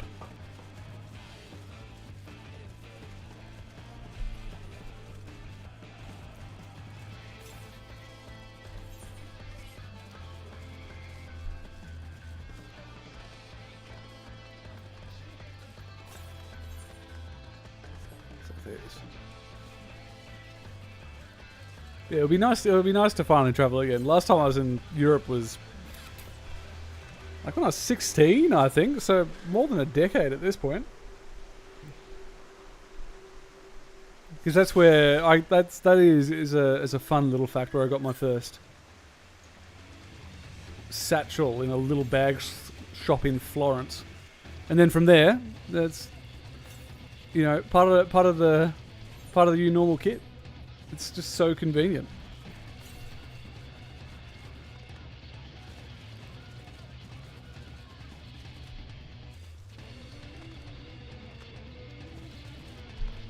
Very rarely go anywhere without the good old satchel. I think at this point it's basically like, unless I'm going out to like a club or something, like I know specifically I'm going out and I'm going out basically all night.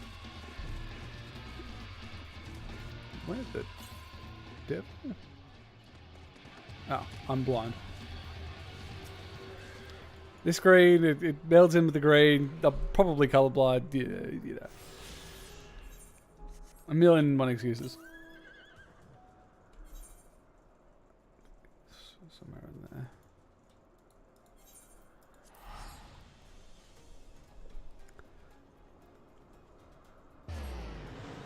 Yeah, then depending on your itinerary, I reckon. I suppose how much Poland do you want to? Because you haven't been over that way, have you yet, Jess?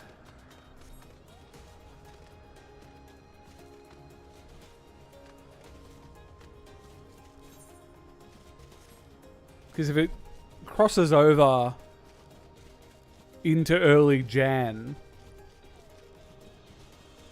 then if we do things in reverse, it'd be like England, Norway, Germany, and then you just sort of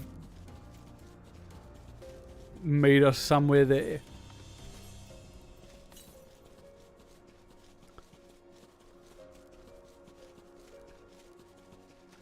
It's a good idea to entertain. But if you decide to entertain it a little bit more, yeah, hit us up. End up doing a white Christmas or something. Oh yeah, you've got teacher holidays, and especially getting like a month off as an accountant, it's a pain in the ass because it's like, oh, is that it? Nice. Because you have to find someone to do basically your entire job for a month, and when half your shit is once a month kind of thing, it's like, oh yes, now that would be good. That would be very nice.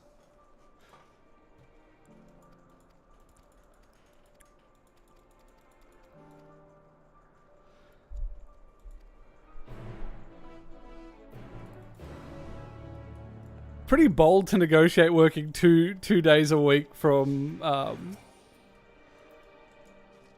from somewhere in Europe. Bit of a delay on the returning messages. Yeah, anything more than 2 is like, especially when there's a lot of shortages. Ah, oh, bugger. Do this quest when I get back. I mean, true, he's not an accountant. He's juggling accounting and finance at the moment.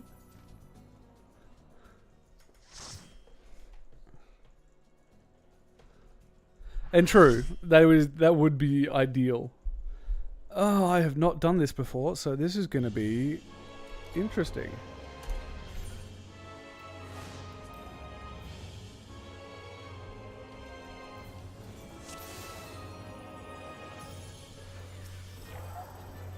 Alrighty, well, I'm just going to big dick this because the other tank hasn't put on his tank stance. So I'm just going to pretend I know what I'm doing.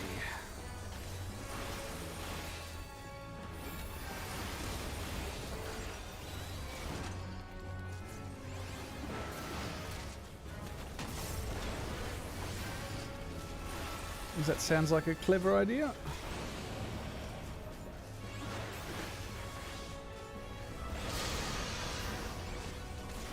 Thankfully, like, bosses in this is pretty self-explanatory what a lot of cases what to do. Like, you know, if something is on the ground, typically you avoid the thing on the ground.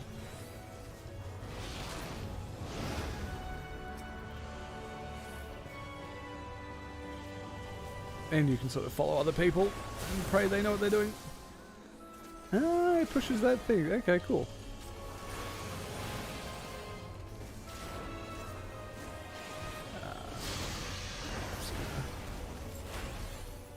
Pull him a bit this way.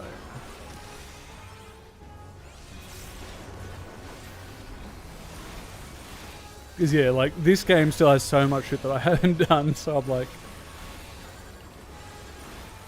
when you get put into random groups, eventually you just find stuff that you haven't done before and you just kind of have to wing it, which is just fun.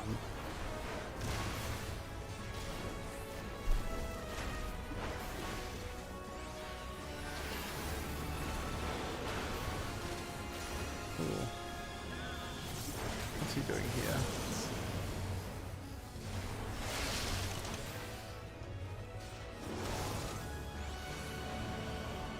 This is probably one of my least, like, they'll just put ice on the ground. Oh, shit. Did not make that in time.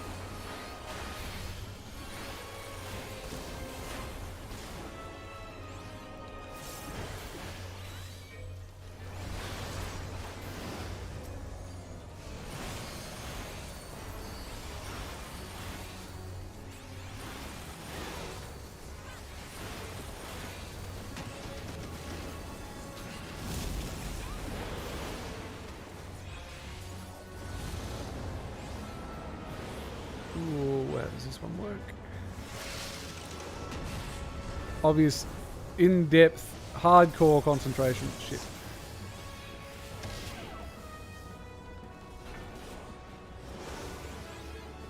Totally didn't get hit there. It's fine. I'm thinking it looks more like Rayquaza.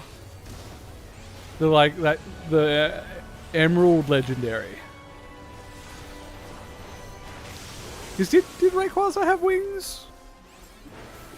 Or is he just like a green snake?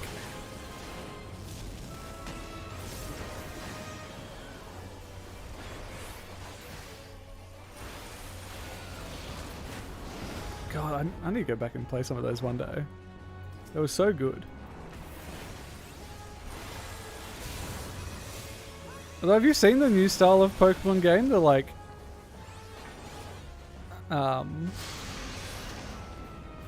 that really weird kind of 3D world Zelda Breath of the Wild kind of thing.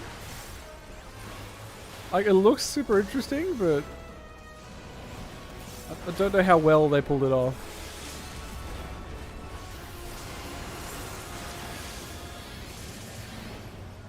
Oh yeah, because he has those like armor segments.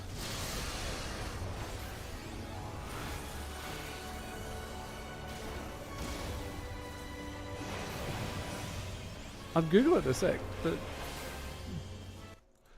let's see. I think that's how you smell it. Yeah, because that's Rayquaza.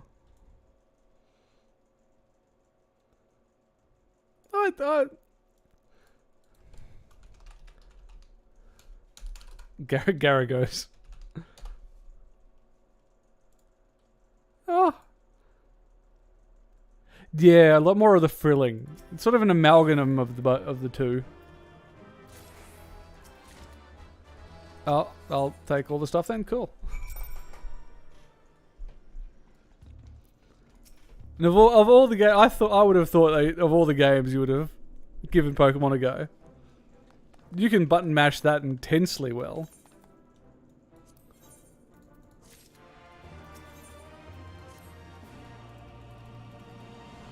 '86, nice.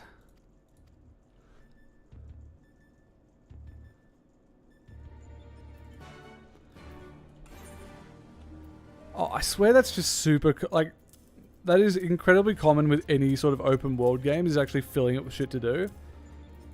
That's why, you know, Far Cry is just full of the same stuff over and over and over again. Because it's just like, that's all I can think to put in a world.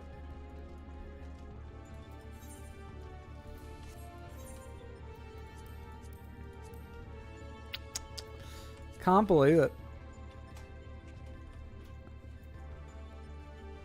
God, the Pokemon Go craze really, that died out hard. Like, it was really cool while it was there, but then it just sort of poof, disappeared overnight kind of thing. I'm actually impressed how so quick it disappeared. Let's see. Probably gonna sell that card actually.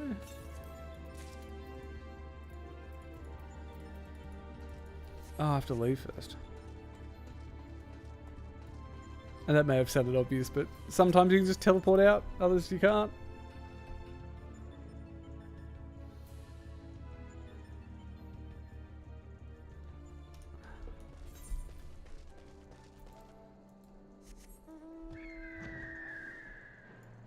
But at least they're sort of trying something new with Pokemon, because there's only so much you can get away with where it's just that, like, 2D, press the button to kill things.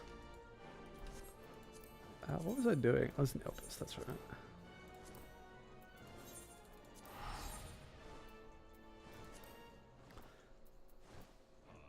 Yeah, Kyuki, I'm finally getting around to getting all the flying. I was very lazy about that when I first played through.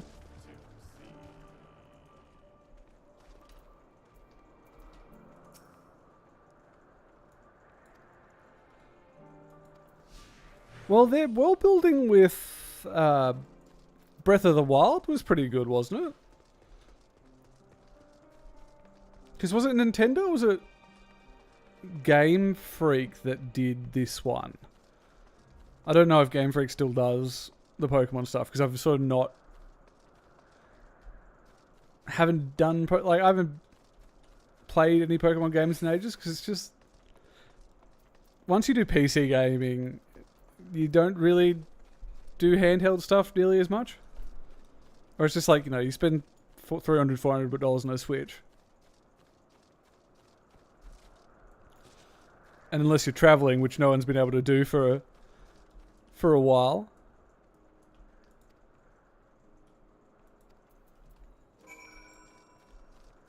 It's kind of not useful.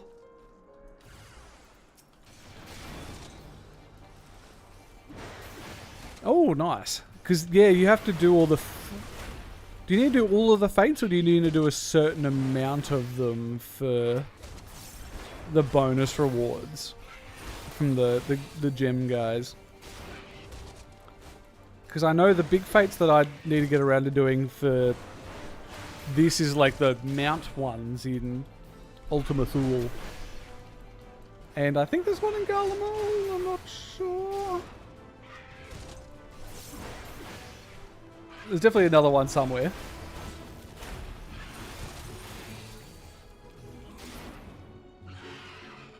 But I need to double check how a lot of that works. Because, yeah, I sort of took a bit of a break from playing after Endwalker came out because I sort of burned myself on it.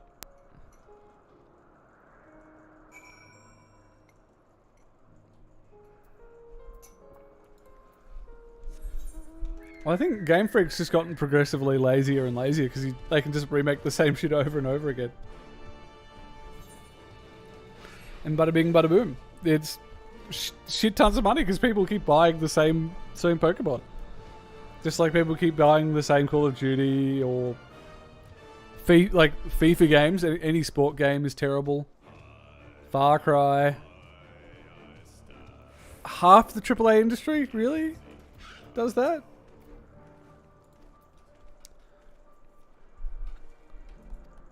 Okay, so you don't think Breath of the Wild was worth the hype?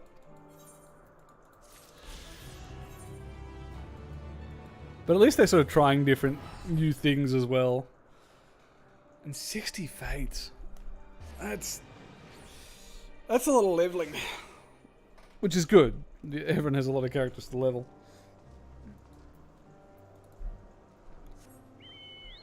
And especially this 80 to 90, because like even with this buff here, getting to 80 is great, but anything beyond that it takes its time.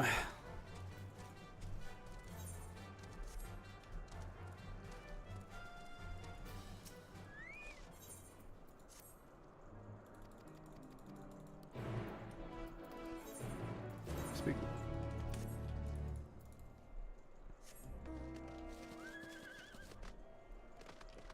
At least I've got a lot of horses. Need to get around to doing some more of the old bosses to get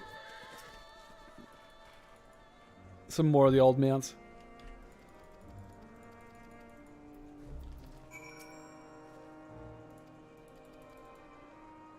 How many...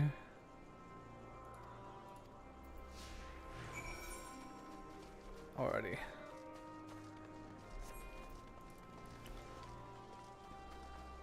Okay, she can run. That's good at least.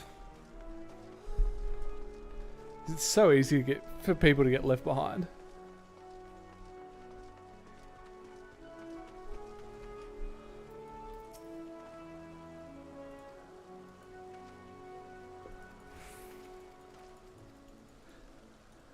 So definitely unimpressed with Breath of the Wild. That is scathing. Well, I suppose, yeah, Zelda has a very particular feeling, but it's hard to translate. Oh, I was about to say it's hard to translate that into 2D, but Twilight... Oh, what was it? The Twilight one. You have, I think her name's Mina following you. You turn into a wolf. I think it was for the Wii. That one was like sort of 3D, a bit more open world, and that was really, really fun.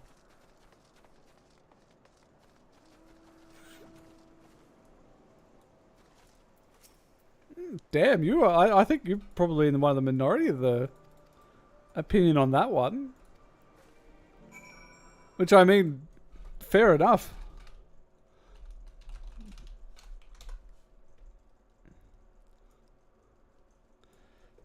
Yeah. Even the user review is pretty high.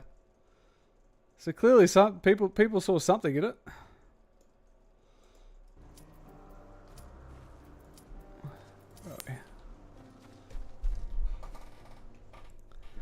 Maybe they just liked the things being different or exploring a bit of a different world.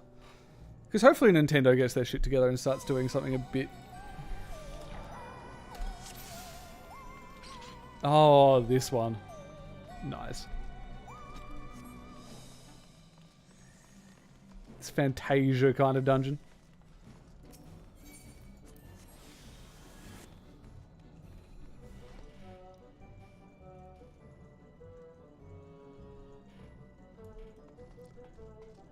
No, it's that's the thing though. It's like some games just don't vibe with some people. Like I could never do Fallout games.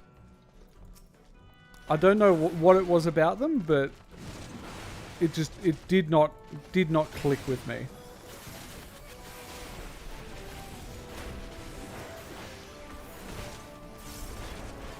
Despite everyone saying, you know, they're some of the best games ever.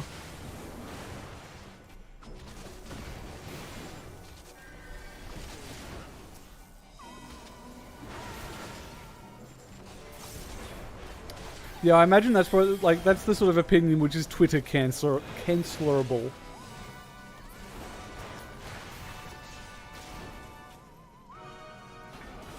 Maybe the best way of putting it. Because, I mean, those are very legitimate issues to have with it.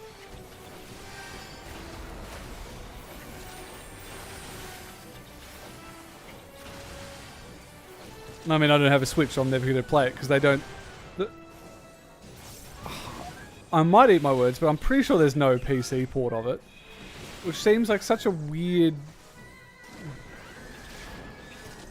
Like, sure you want to drive more people to buy your Switch, but... Surely the game sales for having it on PC would have been huge.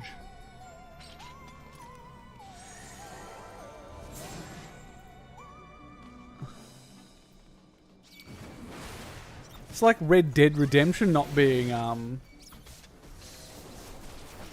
PC at launch or anything like that. You're cutting out such a huge market by not having a game on PC.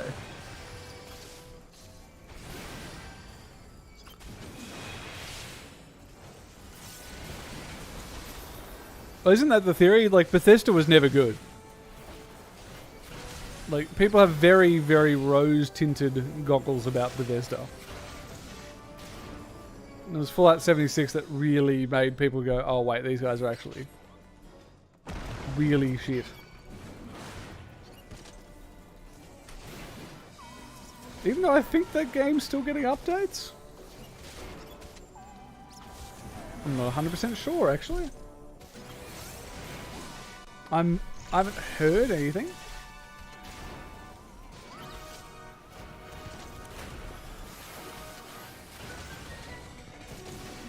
Oh, you got in. Well done. Catch you next time, Jess.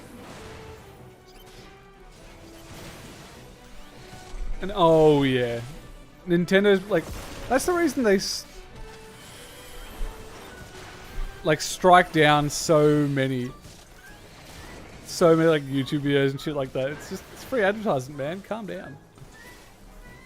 But have fun, guys. Catch you later.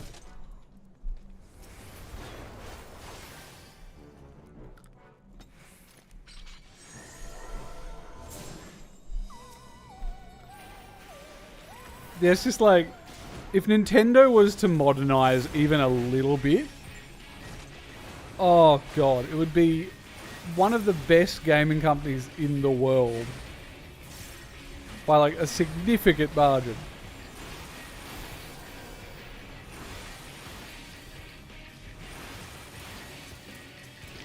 Because like, as much as I love Square Enix, it's just like,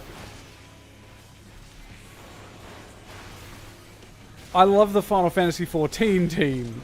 I don't like Square Enix. Is the best way to say it.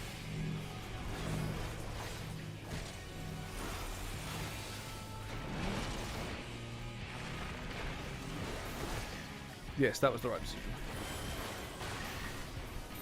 Because like the sheer amount of autonomy they give Yoshida is just intense and smart. Like, this is a successful game because they let him do what he needed to do. And sometimes that's financially, well, not damaging, but inefficient, considering he gives out, like, any time there's like an issue, it's just like his free game time. You know, you should not pay for issues that we have. Which is, that's a very consumer-friendly point of view, which is great.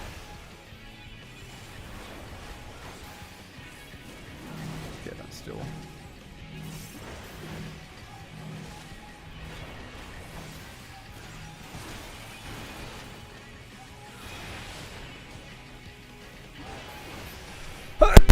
Oh, shit. Pardon me. Oh, that was a satisfying sneeze.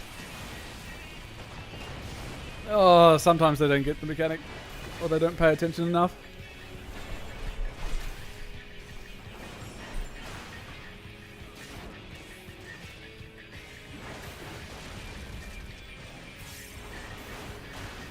Oh, you know, I'm guessing you're not a fan with how casual they made... Oh, what was the next one? Resurrection? Oh, I can't remember what it's called. I think it's a res something.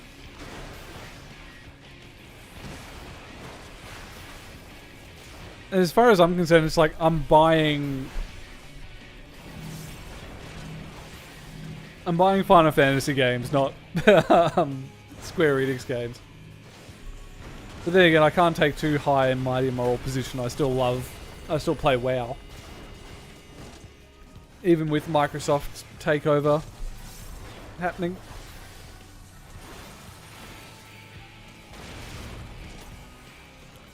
Like, I am incredibly keen for Wrath of the Lich King. That is going to be so much fun.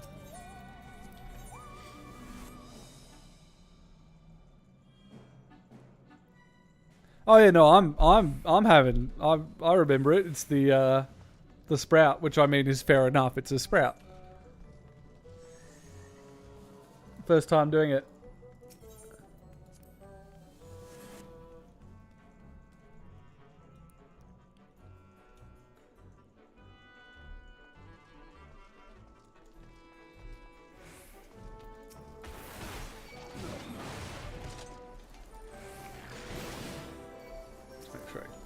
get everything.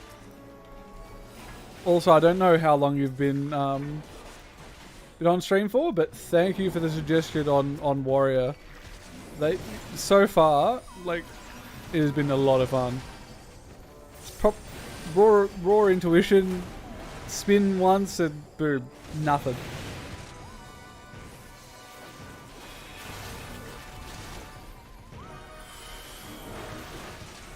Oh, People's the AoE version of that.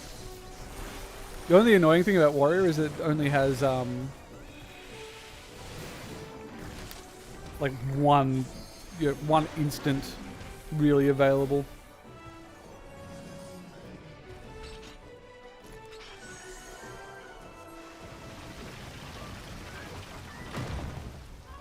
Which definitely is a bit more annoying for the flow. Oh, I mean, Avengers was a trash fire. Babylon's Fall was a trash fire. Everything they've done that isn't Final Fantasy XIV so far has been a trash fire.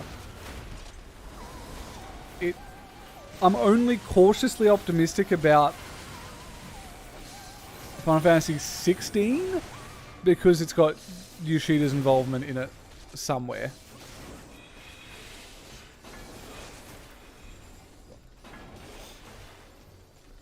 Like, I think he's the creative director or something along those lines.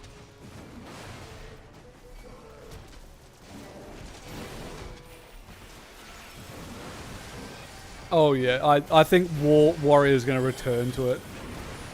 It's like, as much as I love Dark Knight, the self-healing on these guys is absurd.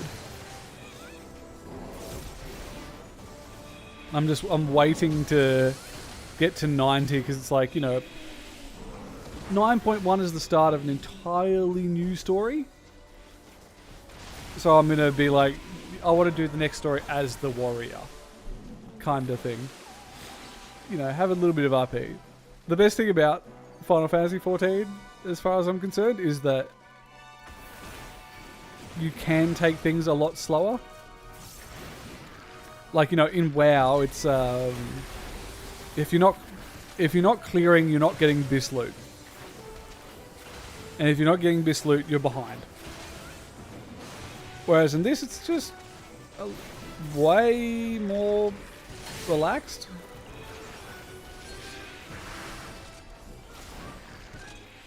And it feels a lot nicer.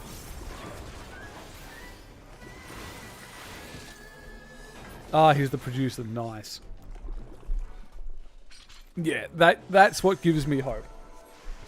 That it's not going to be that bad.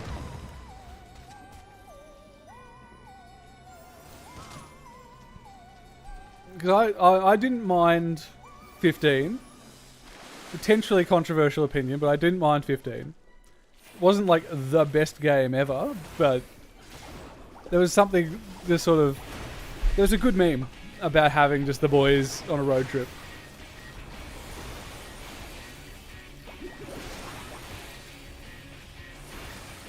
What is... So I think this one's just a... Yeah. Cool. Everyone else has to avoid.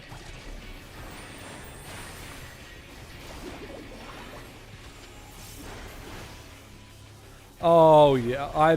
At this stage, I'm trying to remember to do my deliveries and stuff like that, because there's a lot of easy ways to get XP as a crafter. And at a minimum, I want to get my... Ooh, I need to pay more attention. I want to get my crafting professions up and armor up. Armor at a minimum.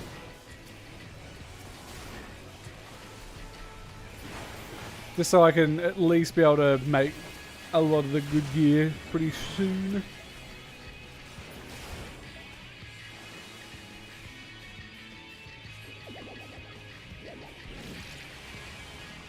Oh yeah, the fact that they never really...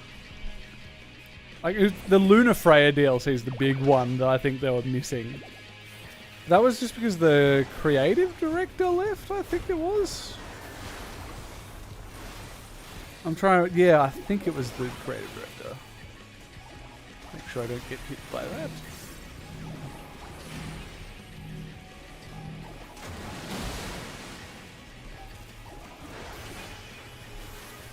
Oh yeah, I reckon that would have made the games, because it was like all the DLC that they did do it for was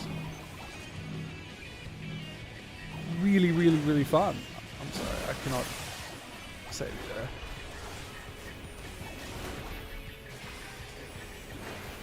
Because, well, I mean, the Gladio one was just a boss rush, basically.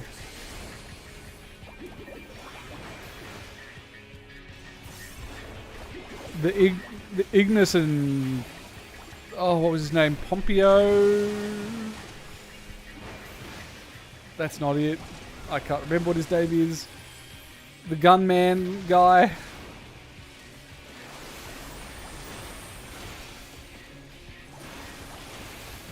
Like, those were solid and they had very unique mechanics. And then the last one, I can't remember his name. I know it was like the most absurd lore-wise. Had you collecting hats, which, I mean, you're collecting hats. That's pretty cool. Yeah, Arden. That's the name. Yeah, Prompto, thank you. Pompeo. I don't know where I've clearly been doing some like listening to Roman history a bit too much. Mixing Prompto and Pompey. Prompio. My favorite Roman consul. It's been so long since I've played it. Don't sue me. Don't judge me too harshly.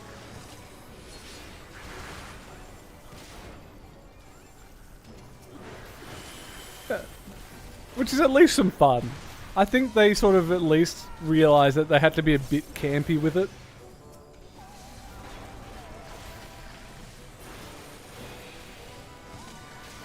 Because hopefully... Oh yeah, if you haven't seen it, Jenny, there's a review by a guy named Maxor. Hilarious. One of the funniest videos I've seen in ages.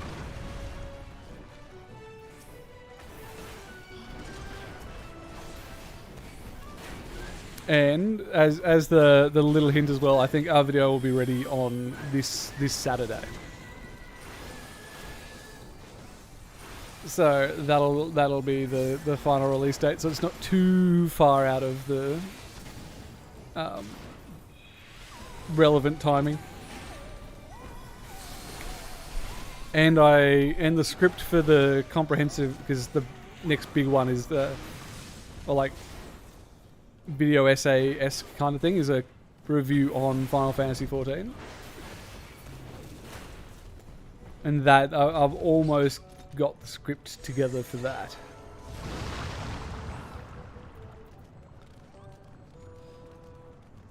And that's a hell of a thing, because I'm like...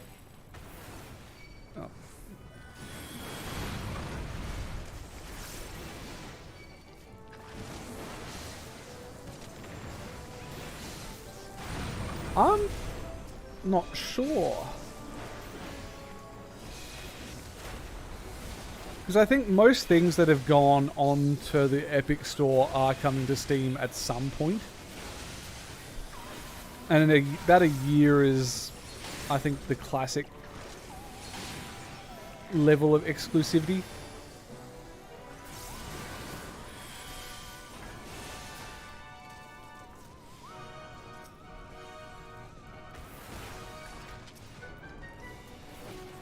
Because they've been doing, like, it's been a lot less in the news about Epic taking a bunch of exclusives. It still happens. Like, the latest Borderlands is only on Epic for a while. Like, the page is on Steam, but no clue when it's coming out on it.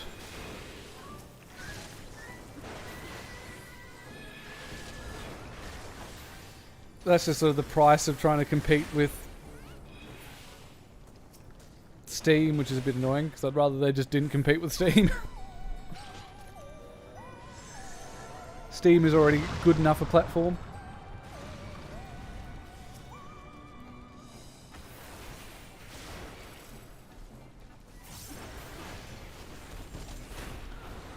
And every other AAA company has their own thing as well, like Origin and Ubi Play and shit like that. It's just, Just put it out in Steam, Lamau. Take the, however much the cut is, like it's like 30% or something. Like it's fairly high.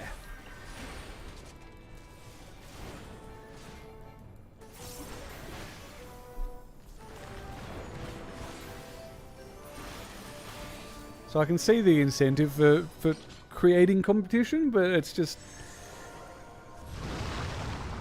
doesn't vibe. Does not vibe at all.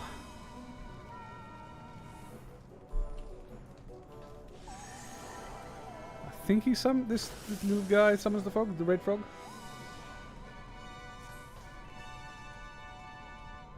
Oh no, he just needed to. Never mind. I thought there was a boss there.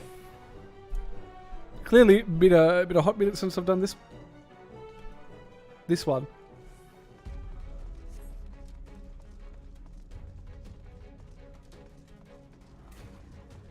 Oh yeah, that's right. You make the Porksy Queen.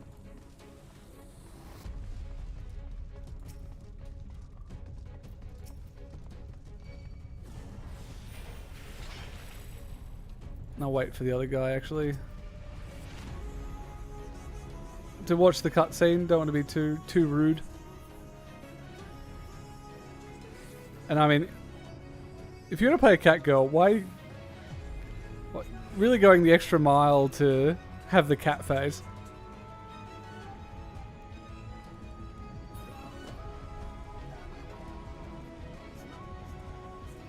Oh yeah, GOG. Like the thing with GOG though is like you only go there for very specific games. Like, I think I've only gone there for like Empire Earth kind of thing, like very specific ones. But thankfully, you just buy it and then you have it. It's just on your computer.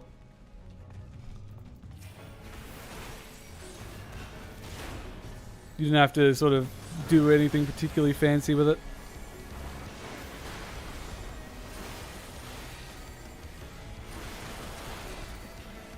So GOG, I'm gonna give a pass to.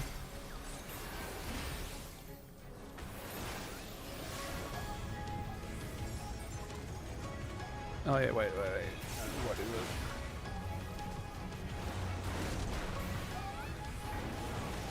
There we go. That's right. Remember, fight so I don't. Oh, that was risky.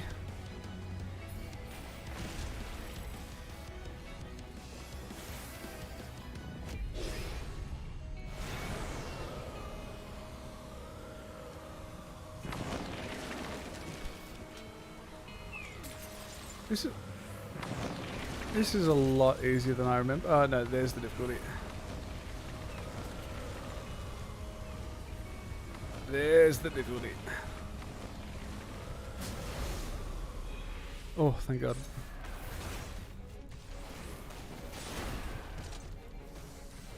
Oh, will do. Thanks, Giada. Popping in.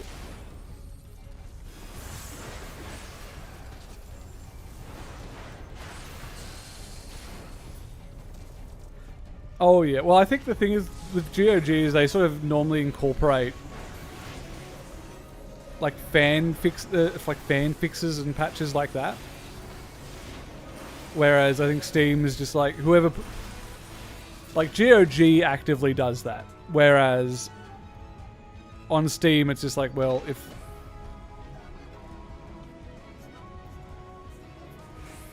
the person who orchestrated it didn't want it on there, it doesn't go on there. Kind of thing.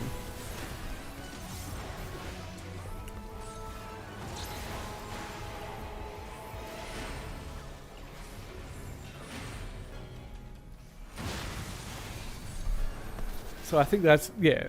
GOG has its place, I reckon.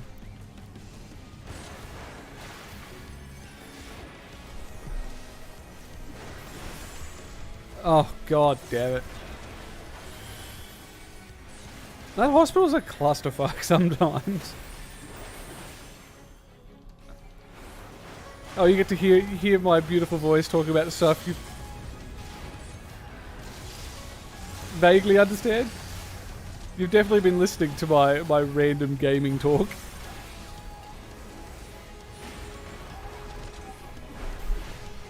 Which I appreciate quite a lot.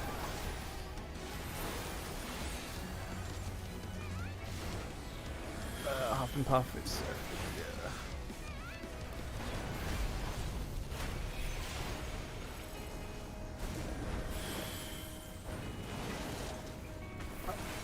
I really appreciate that all of these things have mechanics. It's so nice to actually have consistently engaging things.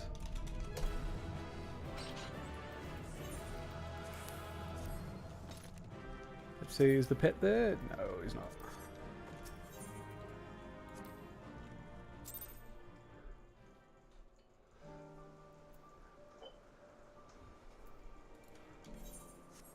Let's see, have I missed any of the roulettes? 50-60, tank, main scenario, guild hests, barely a thing. No, done good. 50, so 86. Pretty good. Making progress, which is very nice. Oh, frontline, I keep forgetting. Oh, it's 30 minutes. That's a pain.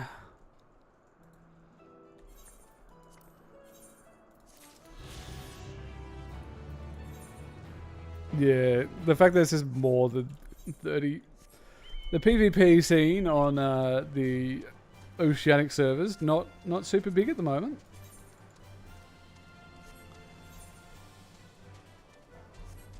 Which is annoying because it's just like, that can actually be a lot of XP. But I imagine there's like this recurring cycle where it's just like people don't do it, so it doesn't get... Like, you know what I mean? It's not many people do it, so not many people try, and then that just rinse, repeat.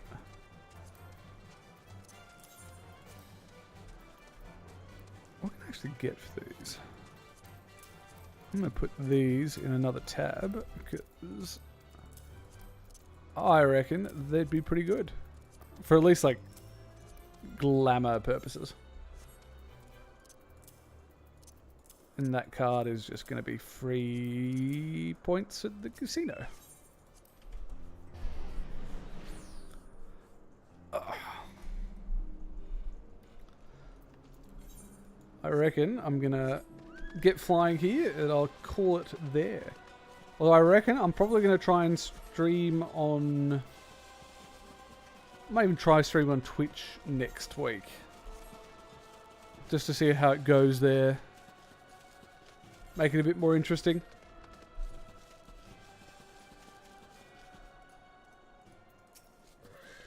Oh yeah, I keep forgetting that they added the new PvP thing. Because they reworked PvP an absolute ton. Had to redo all of my...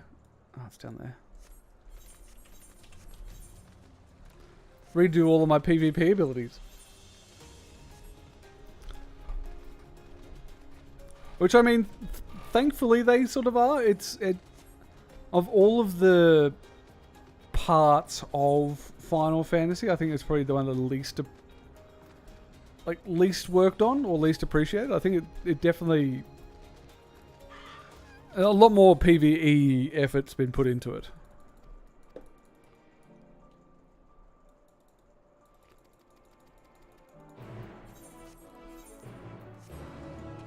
So, there, cool. Making the plan. Because I need to get into some more PvP for the event that's going on, the Garrow one, which I think's, if I remember, was like based on some Japanese TV show, and if the like announcement sort of trailer for the collab is anything to go by, I am not surprised that that's a Japanese game show in the slightest. They have such different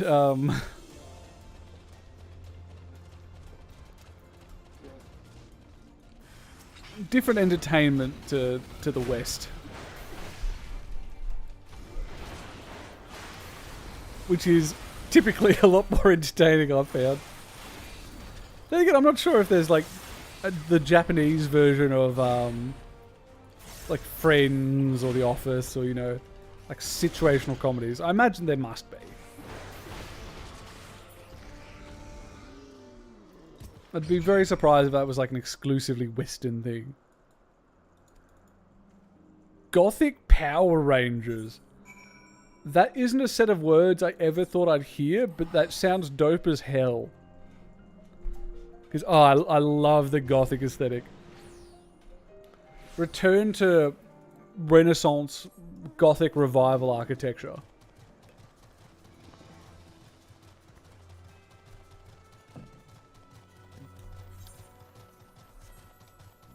It's like, absolutely. I don't know if you know much, if anything, about 40k, but like that is a hell of a vibe.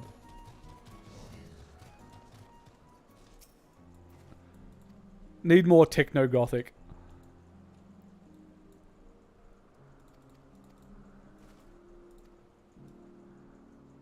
Over there.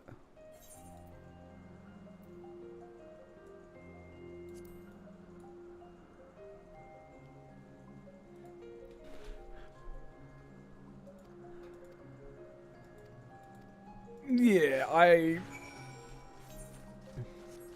just seeing some clips. No, it's over there. Yeah, just seeing different clips here and there of like Japanese shows more broadly. I'm not surprised their comedies are interesting. But I mean, then again, that's always the fun thing of well, part of different cultures.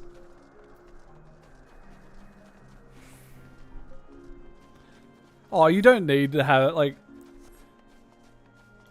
I think like grim dark and techno gothic go really well together, but I don't think it's like, you know, 100% a necessity. As fun as like I think the reason that 40k is so successful is because it is over the top techno gothic. Like there's always a bigger fish. There's always something that can go bigger. And that is just fun. It's dumb fun in many, many ways. Whereas if you want to go, like, serious techno-gothic is... Or not serious, sorry. Just, like... This cool techno-gothic. That's dope as hell. And it's such a weird aesthetic, because normally, like... Japanese shows typically have a very Japanese aesthetic. Like, I absolutely love looking at the difference between, like, giant mechs are actually a huge, point of comparison. Because it's like, you have the, I think that's how you spell Gundam. Like, you have very, very humanoid, very like stylized kind of robots. Then you go to, say, just Battletech. Way blockier, or it's just like they're not very person-like. Or even if you do the 40k. It's like the West weapons of just blocky, massive weapons of war. Whereas, what's the other one? Neon. Whereas they're like, these mechs are really. I still need to watch this show because it is like one of the best animes. But it's like humanoid, sleek mech with a knife. You really don't see that.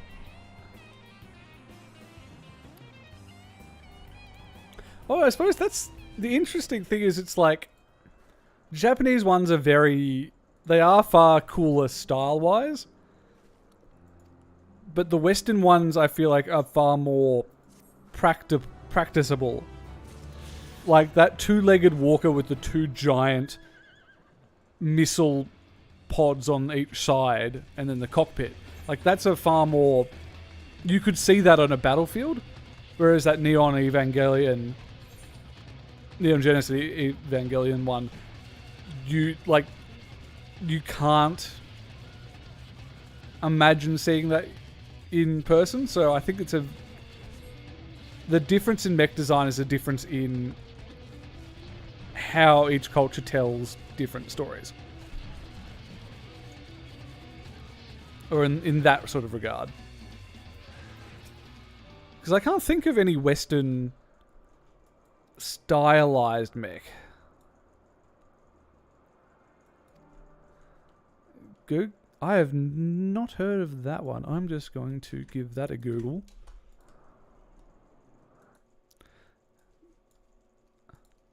Oh, that reminds me a lot of like anime Transformers.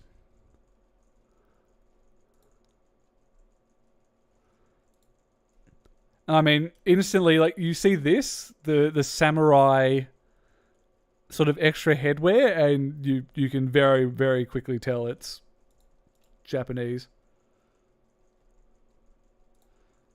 Yeah, no, that just sort of reminds me of... I reckon the Western equivalent of that would be, Transformers. Well, old school Transformers, not new school.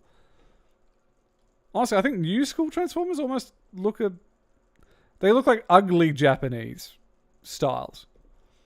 They're Michael Bay's bastardization of them. If anything else, the more sleek human look.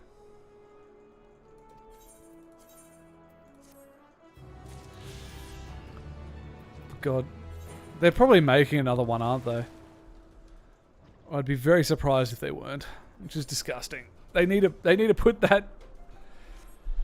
They need to put it to bed. They need to accept that it's dead. Can't squeeze any more money out of it. Then again, they could probably manage it, so they will. As despicable as it is.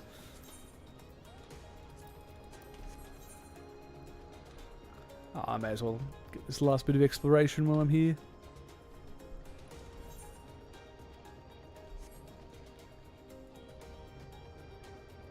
I really appreciate a lot of the new Final Fantasy XIV zones. They feel a little bit more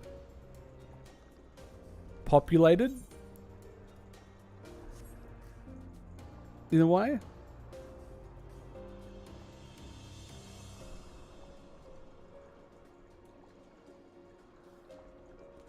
Oh yeah, and both have their place. Just like more broadly, there's something fun about cosmic scale stuff. Like recently I did the first boss in oh yeah, you have to be really in the thing. I also really appreciate you get like a little bit of a Vista record. Oh, what was I saying? Yeah, I did the first boss in the Eden series of like in FF. And the fact that his middle, like, ulti section is... He puts runes around the planet, makes it a Death Star, and then shoots you into a galaxy. Like, that's absurdly cool. That is dumb fun.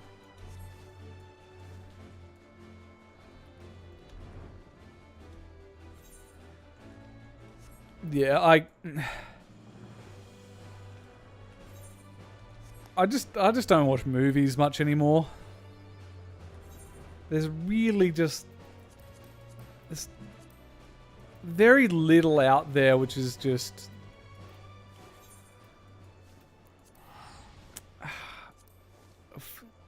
Feel good's probably not the best way of putting it, but just like... There's nothing really out there which is nice. Like, they all feel so cash grabby. And it's also a case of just like, and I almost feel bad for them for having to do it, is they have to compete with like Netflix series and shit like that. And it's just, it's not working for them. That's why movies are 2-3 hours long. Because people just go home and can binge 10 hours of a really, really good show.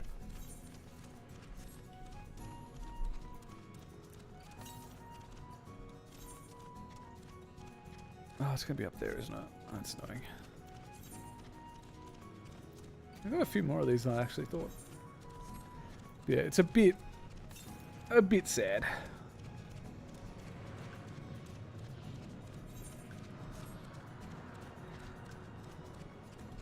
Yeah, in terms of entertainment, this games are super interactive. Like, there's a level of engagement of it with it, and that's just fun. And there's a level of engagement, and there's a feeling of progress to it. Like, you know, I can, at a minimum, see guild number go up, kind of thing. Oh, I have not taken that in a while. This is such an aesthetic zone.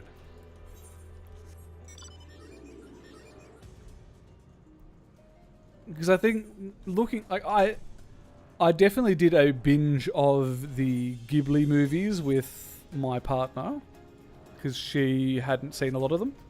So I was like, "Oh, you gotta see them. They're Ghibli films."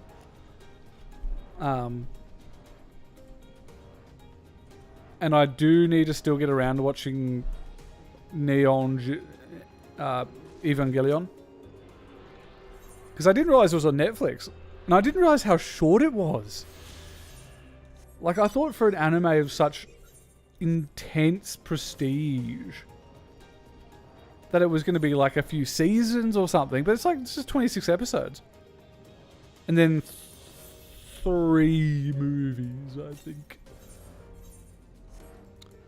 Like, not that much, which, I mean, saying it out loud might be indicative of how good it is, because it's just a case of, well, it doesn't need to overstay its welcome. Like, it tells the story that it wants to tell and then stops. Which I feel like has been the downfall of so many things. Like, Simpsons and Family Guy in Western terms comes instantly to mind.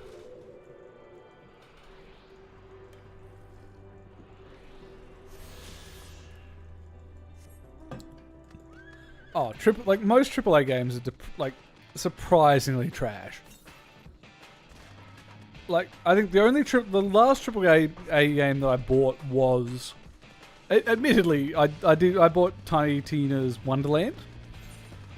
And it's like, I don't mind Borderlands. I love Borderlands as a really dumb, turn off my brain, shoot the bad man kind of game. Super fun. Other than that, I can't remember the last time I bought a AAA game. Unless you count Endwalker as a, I mean, technically it is. I mainly focus on MMOs.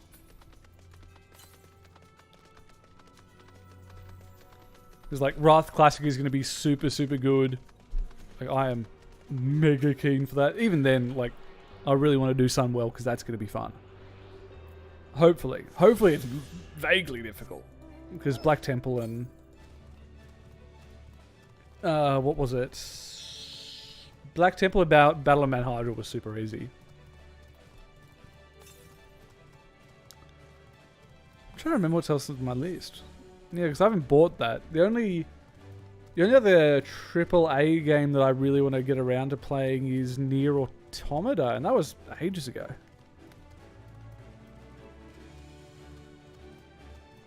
Oh yeah, no, you tune out the brain. Like, you don't listen, you shoot.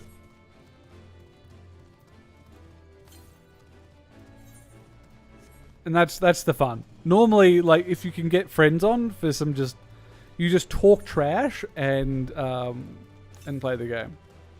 Although actually one game I have been playing a lot of, which isn't AAA, and I think this is indicative of the fact that AAA games are trash, comparatively to like AA.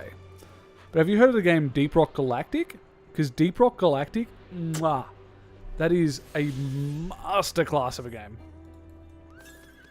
Because I've been playing just so, like, absolute ton of that with my mates. It's just such high quality.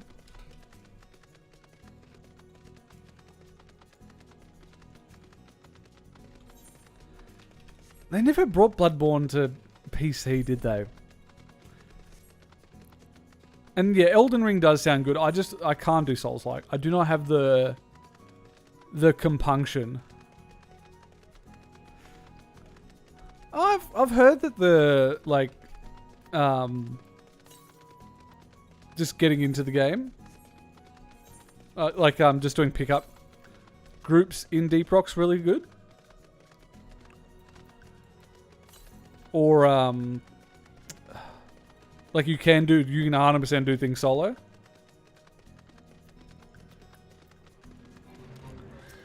I mean, I don't blame you. JRPGs are really, really good. Especially, like, older ones, because, like... Chrono... Yeah, like, Bloodborne on the PC, huge. That was a missed opportunity. Okay, let's go down there, then. Oh, I could... No, I want to take the tube. Yeah, JRPGs are always solid. Like, you know what you're getting with a JRPG? Like, you know you're going to have to do grinding, and that grinding can sort of be your turn off the brain, kill things kind of thing, and then you feel very powerful when you do a lot of the side quests. Get back to the main mission, and then you're annihilating bosses.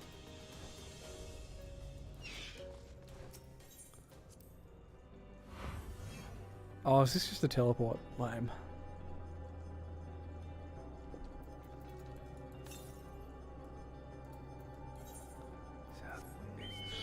Around there.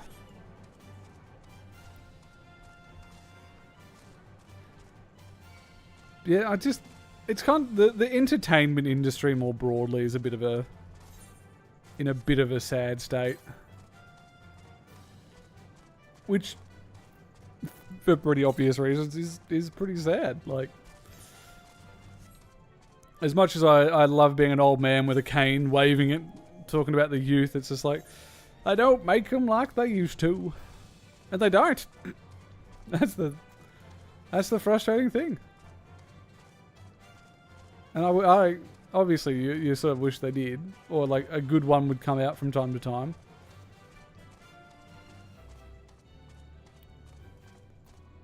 The only sort of game I have a little bit of hope for maybe is the next time they do a Witcher game, because I know CD Projekt Red's announced that they are doing another one. I reckon that could be really cool if they learn some serious lessons from Cyberpunk.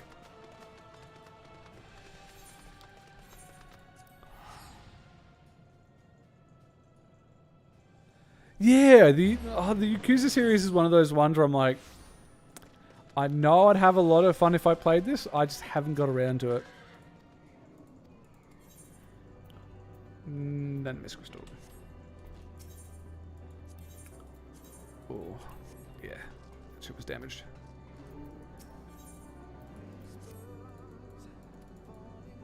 I do also appreciate the little detail that the chat boxes for these guys is a little bit different.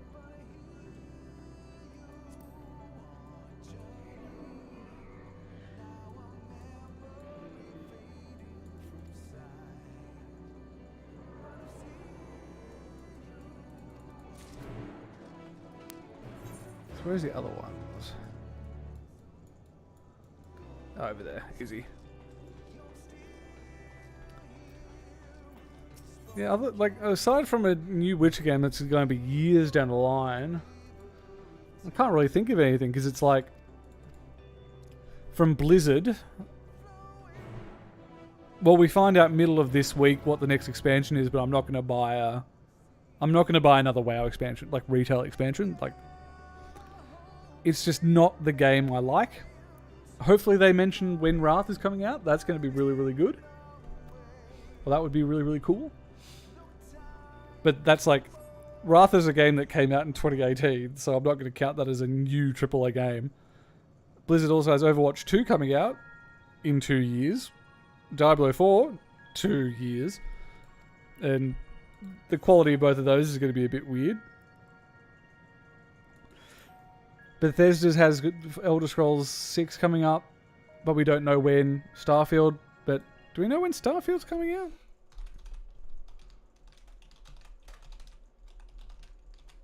Starfield release. Oh, November this year? That could be potentially alright. I don't even know about Ubisoft and EA. I imagine there's another wave of Call of Duties and... Oh no, there's not going to be a Call of Duty this year. They are going to skip this year. Battlefield was shit.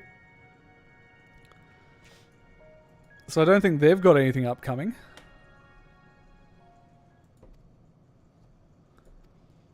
Oh, yeah, no, the Ratchet and Clank game was apparently really, really good.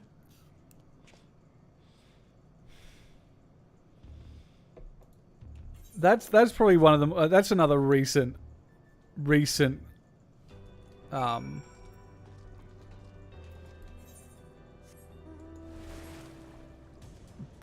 game that was very, very well received.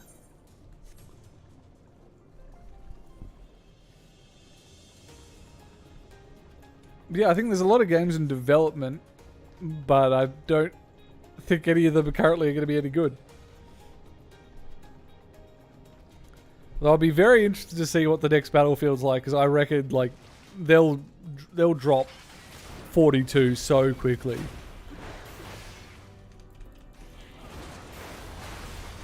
I mean, the thing is, at least COD was like actually competently, like Call of Duty was Call of Duty. Like, the reason people didn't like Vanguard is because it did nothing special.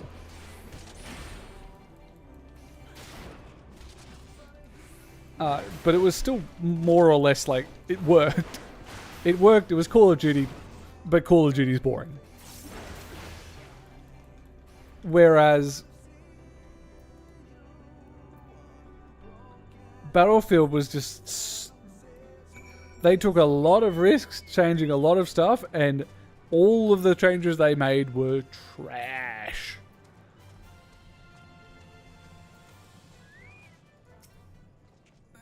And like that's why it's like not as well played. Like I'm almost tempted to buy Battlefield 5 because I think that community's popping off. Because everyone's returning to the old ones.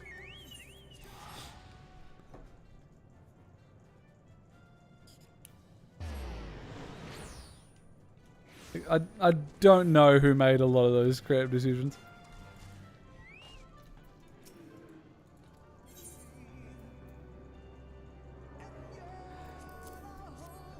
Yeah, Destiny got expensive. That's the other big thing as well. Like, god damn.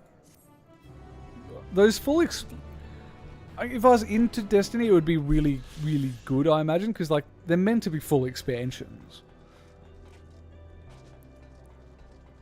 But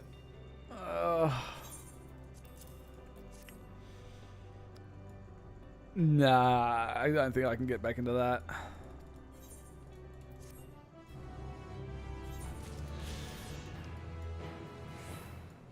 I need to get back over there.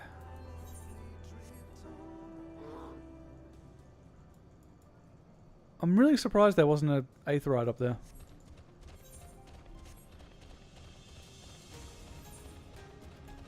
Yeah, it's kind of sad. Because to open up Steam, I quite like Paradox games, but that's a personal preference. Like when Victoria 3 comes out, I'll probably give that quite a big go. But the problem with Paradox games is that you can't, like, you eventually need, like, they just add so much stuff in DLC, so you still have to wait for the DLC. I did not miss to press that button. And Grand Strat is very particular. Like, you have to be a very particular person to enjoy it.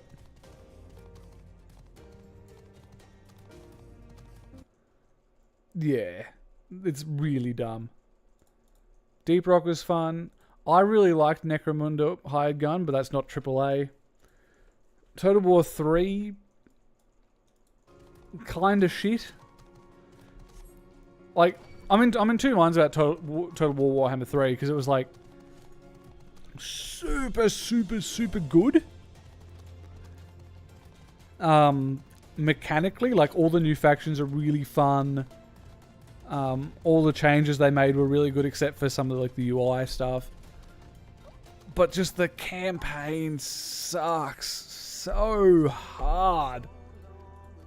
Like, just the mechanics of it, like, nah. And when they release Mortal Empires for it, and you can just play the game, I'm gonna play the shit out of it.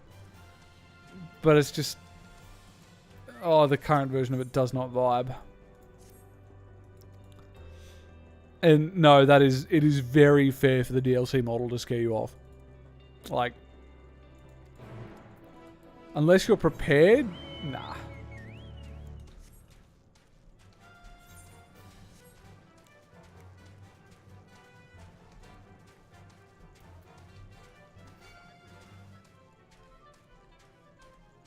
Oh, that's weird. Because normally these don't...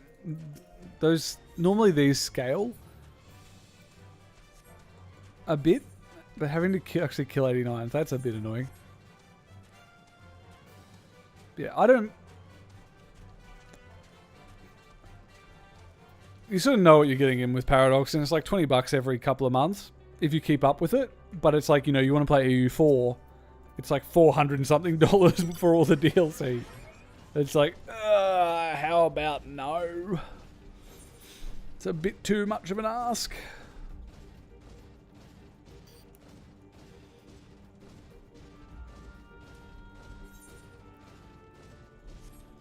Even though it occasionally goes massive sale, like they were recently doing one where it was like $20 for everything.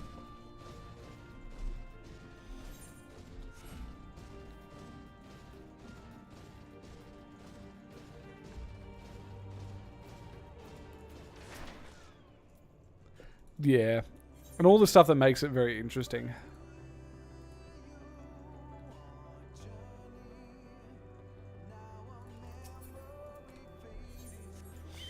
Also, I wasn't reading that, but I saw the answer was 42, so one of the answers I could give is 42, so I imagine she was asking what's the meaning of life. It's an older reference, but it checks out.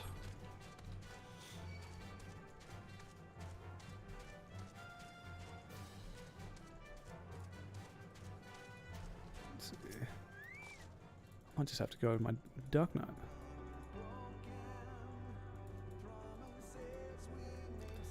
Yeah, well, it's not that you don't care about money, but it's just you don't think about how much you've spent over a very long period of time. Is probably the better way of putting it. But I reckon I'm gonna play a lot of Vicky 3 because it's just like it's a very different style of a Paradox game because it's like normally you want to blob out and make a massive empire. Whereas in Vicky, it's more... You don't really see your name over the map as much, but it's more economic, industrial kind of domination.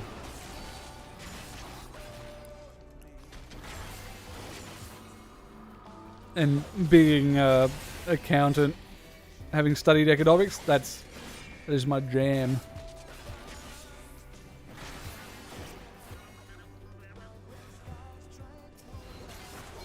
Although being said, the biggest thing I'm currently getting mildly obsessed with is the Magic the Gathering, getting back into card games now that you can actually do in-person things.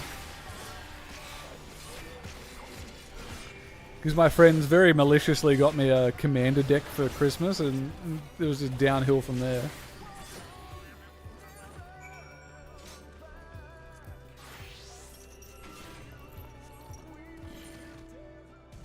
Oh, I can't play it.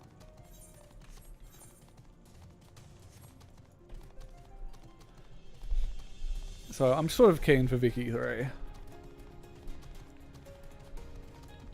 but it's like I'm keen for it with an asterisk, because it's like I'll play a few games, then I'll wait for the next DLC to come out and play a few more games then. But the thing is, it's like, you know, Europa Universalis, then eventually you get 821 hours of playtime.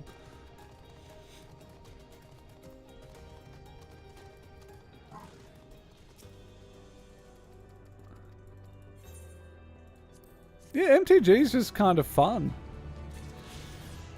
Although I'm mainly doing I'm not doing standard formats, I'm mainly doing commander, so you know you have like a legendary creature as your commander and then 100 card deck, and you're playing with multiple people. Which is insane. You get all this politicking. It's like, oh, don't kill me, the other guy's the bigger threat.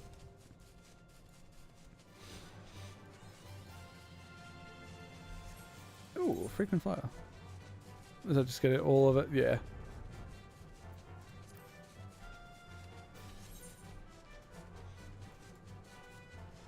I can fill in the map. I really appreciate how you get flying in Final Fantasy XIV as well. It's just so much nicer. God damn. This is probably one of the most unique zones I've ever seen in a game. Like in an MMO. I think this is where the cool boss is that gives you a mount that if you complete it a few times. I think. I'm not 100% sure. Remember, someone was mentioning that there's a really cool mount that you can get. Though as much as I love this zone aesthetically, I still think... I don't know how familiar with World of Warcraft you are. But the Stormy Peak zone in Wrath of the Lich King... Oh. Just my favourite. It's so nice.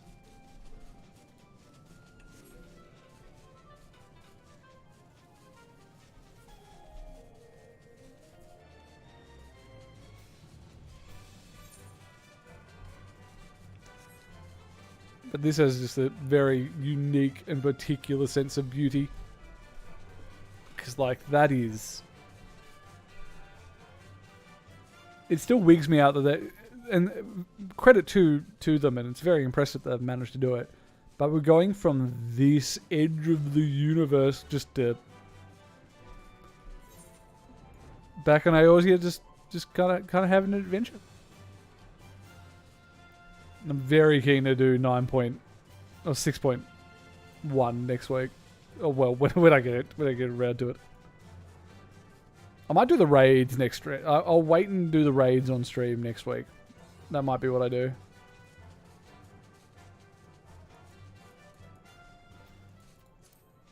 Well, I reckon go to Old Charlene.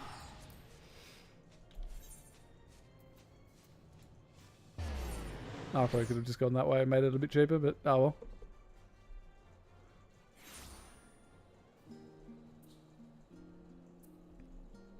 Oh, like there's no story in WoW. Like you just have to accept the grind. It's a very old school MMO by now as well. Like that's probably why I only have one max level character, is I can't be bothered leveling up that many. There's something about it. Hey, isn't this? And yeah, you go to the edge of existence, and then where yeah, you go to the you return to the bounty, which I'm very keen to do because I imagine it's interesting because it's like Isilbard, but it's like this entire area is Isilbard. I'm surprised they didn't sort of break it down a little bit more.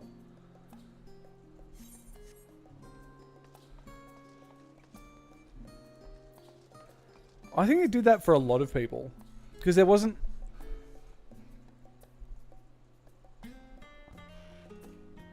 Oh, and thank you.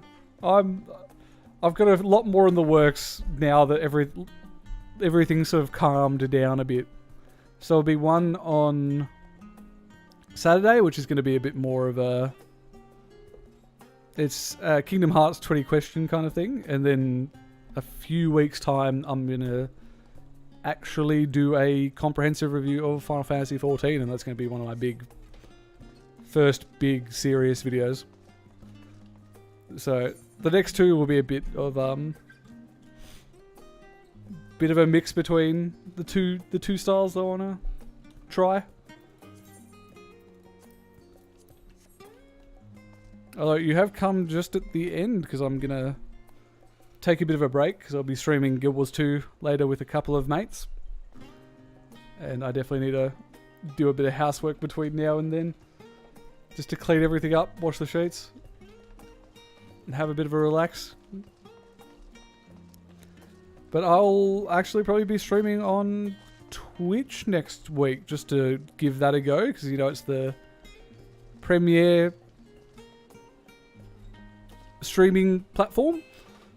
So, you know, thought it might be worth giving it a go.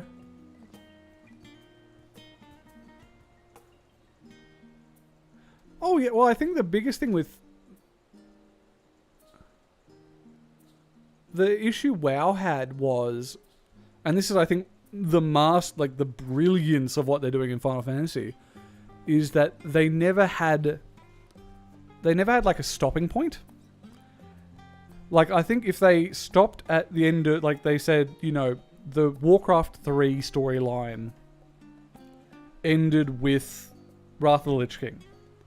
And, you know, it wasn't like a super in-depth story experience, but you could sort of see everything progress, and it was it was satisfying.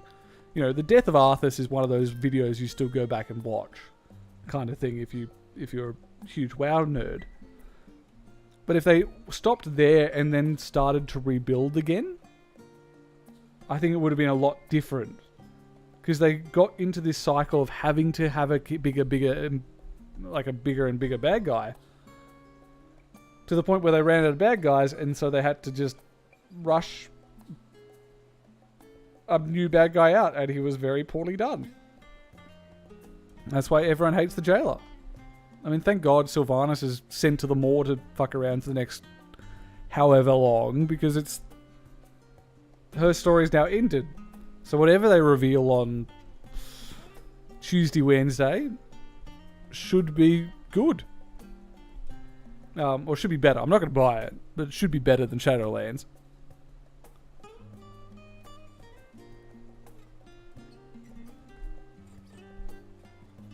But yeah, I think going back to the point was, that Final Fantasy XIV is very, very smart, because it just accepted that it's hit that level of gods and the edge of existence, and that it's willing to scale back to build up the next thing. And that's what I'm very interested, because I know you fight the 12 themselves, I'm pretty sure, next in the Alliance raid. And I reckon next week, because I stream, I'd normally start about 3 hours ago and go to about now. So, you know, 3 hours now, and then a different 2-3 hour stream later. Oh, pardon me. But the fact they're willing to go back to that is really brilliant.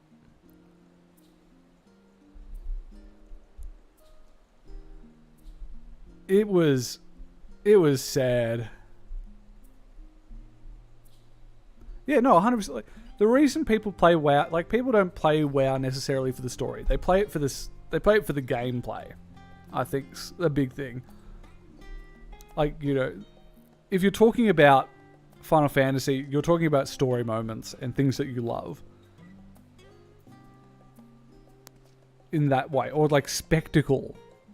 You're not really talking about the down-to-earth mechanics. Whereas in WoW, you're talking more about the loot and the bosses and the end-game fight, end-game and PvP. Like that, as much, say what you want about WoW, but the PvP is typically, it's better than Final Fantasy at least for the time being.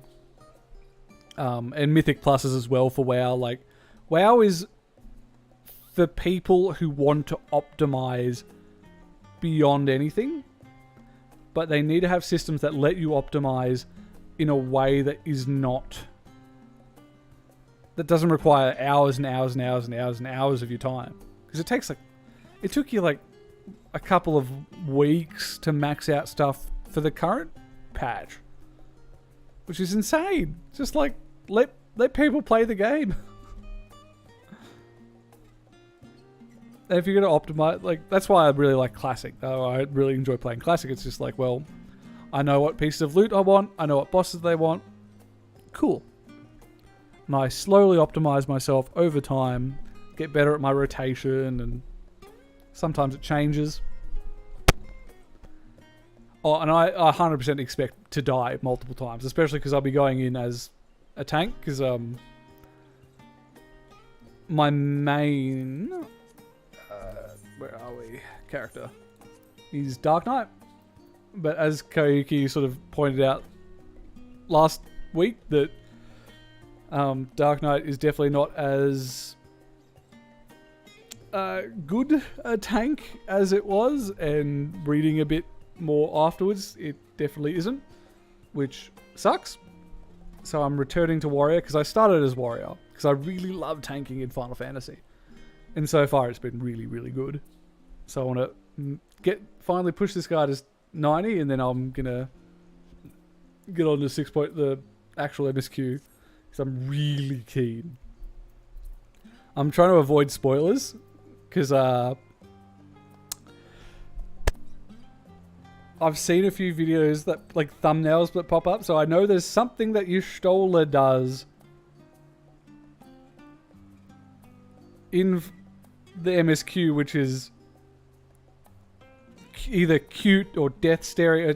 She does something interesting, and I'm very curious to see what that is.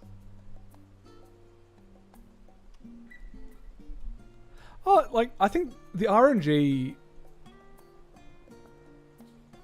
Yeah, I'm in two minds about it. I like the RNG because it makes loot exciting, but I also have terrible loot luck, so it's like, just let me have the piece, man. Just drop the piece. Fuck. But I think the biggest thing that WoW has going for it, at least in like older versions, is that the loot's a lot more exciting. Like in Final Fantasy, it's like everything's a stat stick, and you have 2 materia slots that you can slightly increase the stats on, or you have a few materia. It depends what weapon you've got. Like, there's no equivalent to, say, the Warglaze of Azeroth, or Shadowmourne, or Sulphurous Hand of the Fire Lord. Like, there's no piece of loot that you're like, yes, I've got that, it's really cool. It's like, you're hyped about it.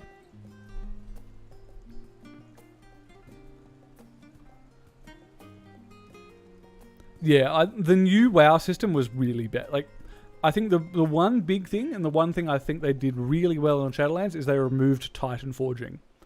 Because it sucks so much to have a piece of, like, it's levels of RNG. I think one level of RNG of, like, I know I have a 1 in 10 chance of,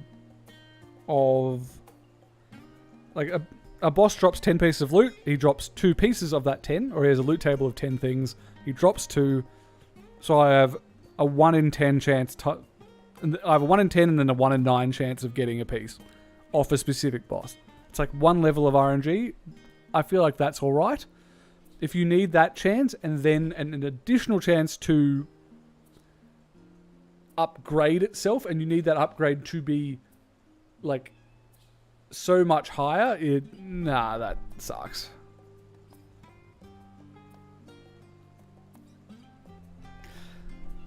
Yeah, well, I'm almost tempted to hold off doing the MSQ just to actually record the reaction, because I'll probably want to do a little mini review of 6.1, because so far this has been a really good patch. Like, all the changes to the MSQ, or not the MSQ, sorry, the main scenario quest line here, beautifully done.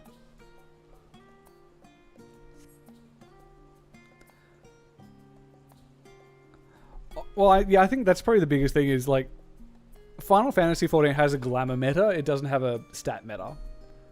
Because even down to like, you have to go really out of your way to figure out what attributes, how much attributes actually do things. Because it's like, critical hit, okay, but if I hover over this similar thing in WoW, it goes, you know, critical hit and what the percentage of extra crit is. I don't actually know what percent crit I have. Kind of thing. It's like, cool, higher defense means more defense. I'd like to know a bit more information, but then again, that's that old WoW player in me. Oh no, yeah, Final Fantasy XIV nails professions. I think classic WoW is very good with them. Like, with the resist gear and all the gear sort of being semi-relevant, it does it really nicely. But like, retail WoW, it's just like, I think professions are useful for the legendaries, that's about it. Like, beyond that, there's no reason to.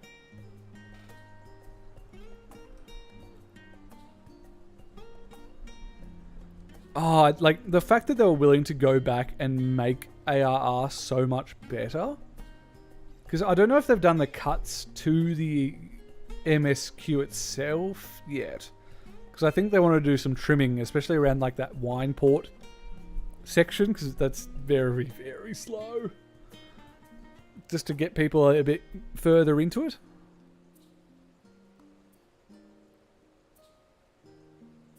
Oh, like, I really like Guild Wars 2. I think, like, at the moment, like, the reason I'm streaming Guild Wars 2 later is that because they're finally doing... They're going back and actually redoing Living Season 1, because originally, or for the longest time, if you didn't do Living Season 1, then Lamau, you're never going to be able to do it. Like, you get a history lesson. But now you'll actually be able to go back and do it. Like, every other Living Season they've done, you're able to, like, pay gems and you're able to do it. So, leveling fresh characters with some mates and going through all the story sequentially. Because I did, like, the first bits of Path and Fire to unlock the mounts, and then you do the first bits of Heart of Thorn. Like, you sort of go all over the place to get unlocks.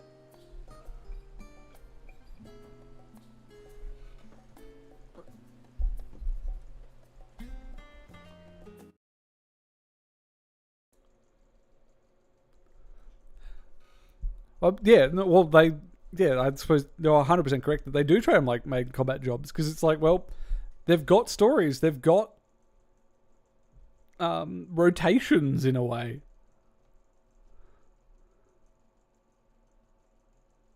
Oh, I need to figure out how crafting macros work at some point, because it's just like you do a delivery thing and it's just like you're making 6 of the same thing. It gets a little bit dull.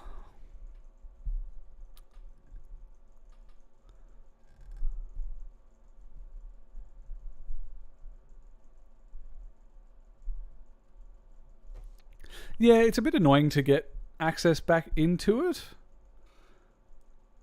But I mean, you never know. I quite enjoy Guild Wars. It's good fun. It's one of those games that I know I'm missing a lot of. Because, like, the video I did of comparing Final Fantasy XIV and Guild Wars 2, like, a lot of I missed so much in that video. Like, and a lot of Guild Wars 2 fans corrected me, and I'm very thankful for that they did. But it was like, fractals is a big... Like, so many avenues for different things. It's just... The game doesn't explain. And I think it's indicative of the fact that ArenaNet really is just like, you know what, we've got our audience, and that's it. Like, we're happy with that. They know the game. We're happy to keep giving them more of it.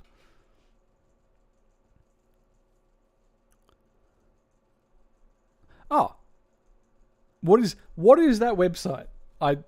Please tell me, because then I still need to get around to doing some more armor, because I finally got to 80. Oh, I haven't done the Dravania one yet, delivery-wise.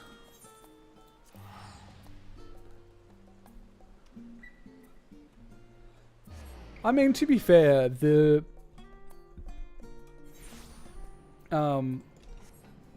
like the deliveries and the Ishgardian restoration front are pretty. They're pretty big skips. In the grand scheme of things. Or at least that just, it makes it so much easier.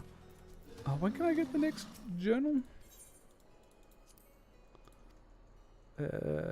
Tuesday, 6 PM. Nice.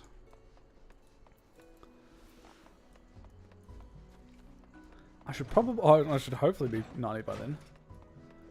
Oh yeah, I think that's right. I made Chloe Noctis. Near Eastern Antique.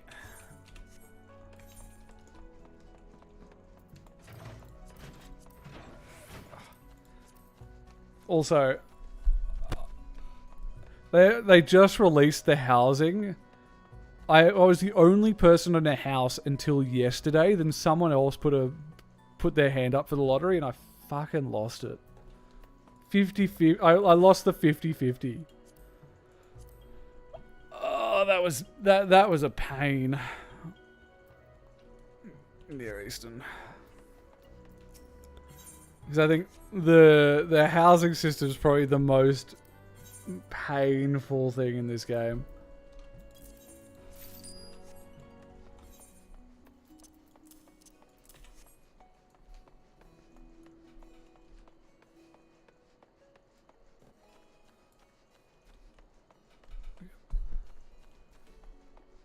I think like the thing for Guild Wars is you need like the wiki is for end game.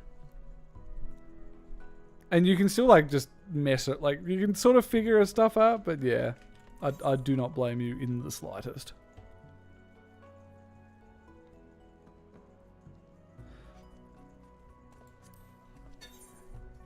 And I think, yeah, actually, I hear very interesting things about Warframe.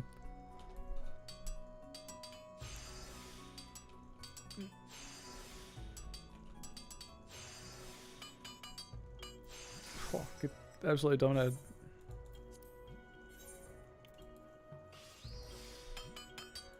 And it's a shame that it is, because it's like... Actually, that's the interesting thing about Guild Wars 2, actually, in general, is that it's a... it's one of the only games that does, like, horizontal development.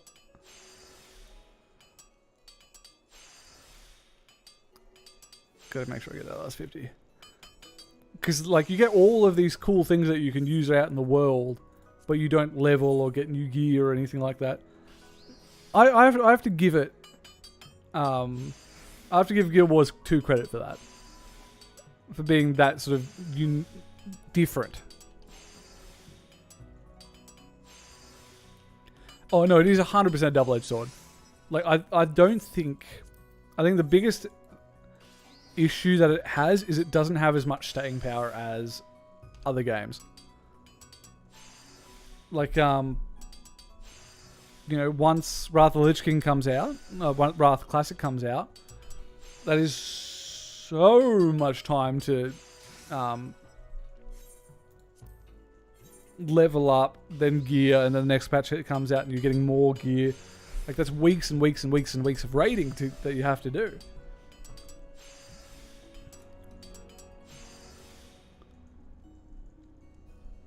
No, it's very adjacent to player power. Because, like, you can get better skiffs and stuff like that in End of Dragons, but that's not really a power thing.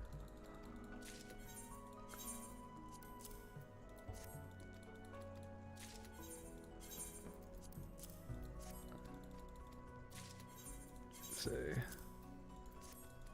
That was a fair chunk.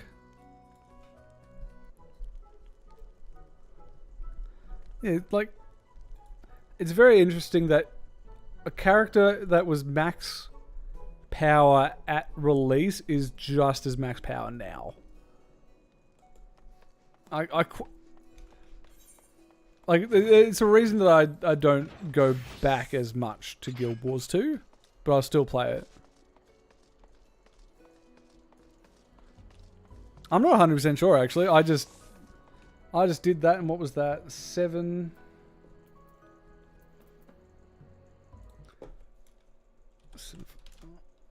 times 6. Where are we?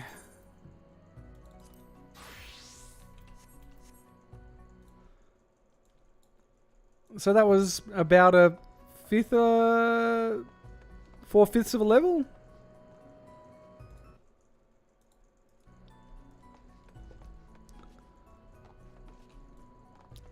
I'm not 100% sure, actually. I wonder if there's a new tier of the Ishgardian Restoration Front, even though there's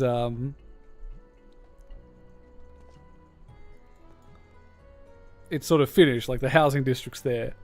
Which I'm a little... I really would have appreciated if... like, obviously we've been rebuilding it for ages, but I think I would have preferred, like, Alpine housing. But hopefully I'll be able to get a house, because I don't think the next set of auctions opens up.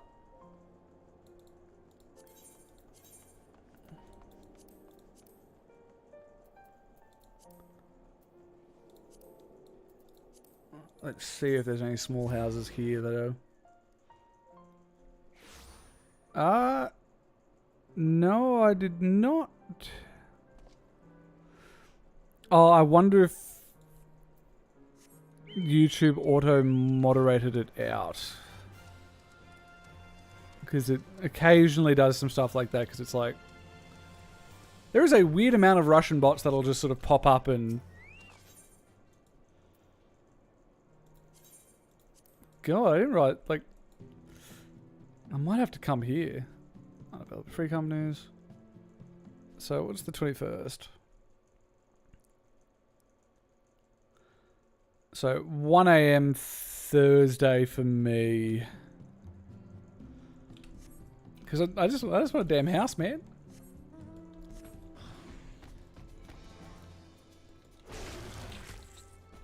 But I don't... like, I'm a little bit saddened by... no, that's a bit weird. If you have Discord... where are we?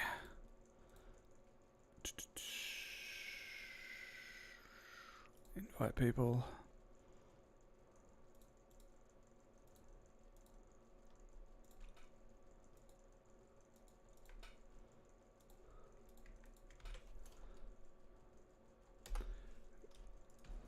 if you want to give it a link on that, there's the Discord. I'm slowly building up. Yeah, 100%. I'm not 100% sure how to fix that, if I'm honest with you.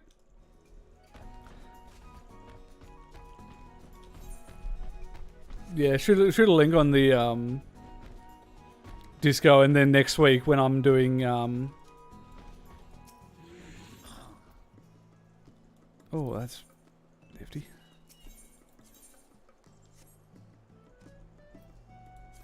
No, but that's weird.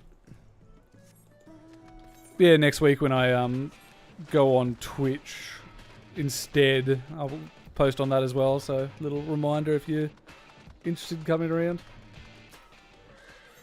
But yeah, nobody really came to the Imperium, and I can't blame them.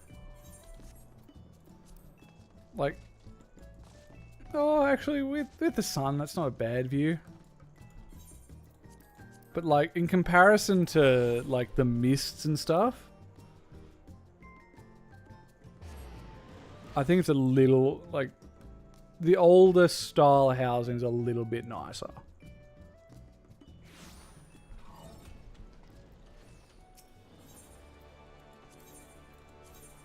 Because yeah, like, this has already started to fill up bastard. There. I suppose a lot of people haven't come and claimed their thing because, I mean, it is Easter.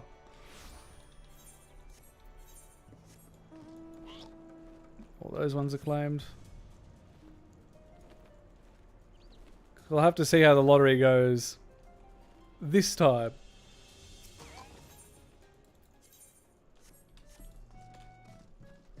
So, yeah, someone... It's really weird. Yeah, I have to see where the chips lie, because, like, you know, naturally you kind of want to get it. Like, it's one of the only status symbols in this game. Weirdly enough. Yeah, there's one for that one. A lot more popular here. Which, I mean, fair, like, that's a really nice view.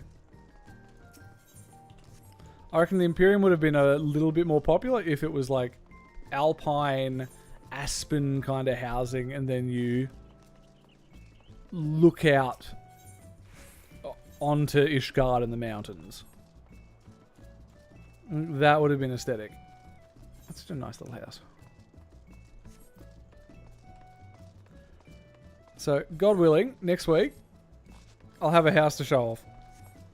Or at least a house to do some interior decorating while we wait for the Alliance Raid queue to start.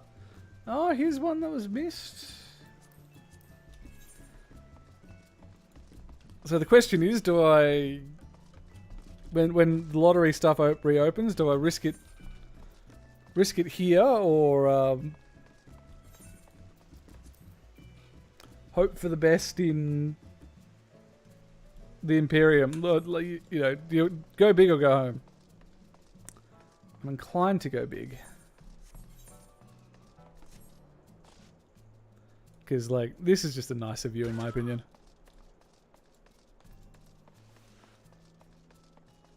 Though I think I'm going to call it there because I've gone about half an hour over what I originally said I was going to do. But, yep, there is the Disco link if you care to join. I'll post the... when I'm going live on Twitch there next week, which should be pretty good. And if you happen to be awake in about 7, yes, that's my Discord, so probably just shoot me the link on that.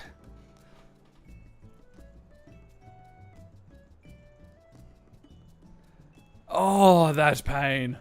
That is pain. Because yeah, it's like 45 days or something, and you miss it, or you lose it.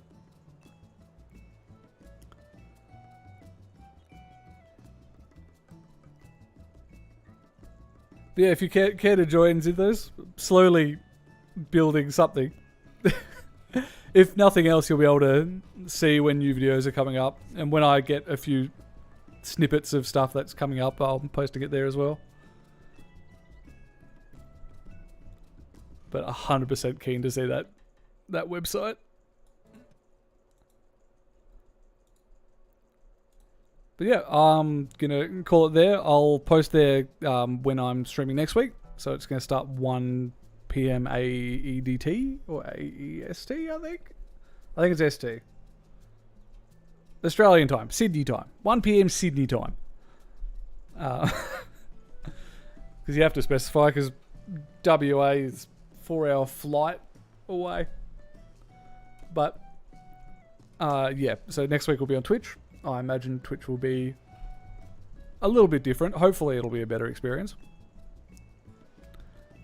And yeah, I'll be streaming again in 2.5 hours. That one will be on YouTube as well, but that'll be Guild Wars 2. And with the guys I was doing like the Simulation Pending podcast with, and hopefully be able to get some of those together again, because it's just been organising 4 people with a life, like a professional life, is a bit difficult getting all at the same time. And you lose all the stuff in a house when that's dog. Surely they could mail it to you or something. But either way, until either 2.5 hours or next week, I'll catch you guys around. Thanks for popping in and giving me some company. And yeah, chat on Discord. There'll be a new video on Saturday, so I'll probably have some snippets of what's coming up in the working on channel, and it's about Kingdom Hearts. So I don't know how familiar with Kingdom Hearts you are, but that's the theme. Did a bit of a quiz with Jenny J, who's the editor, who knows the games really well. I don't, so it goes interestingly. That makes sense.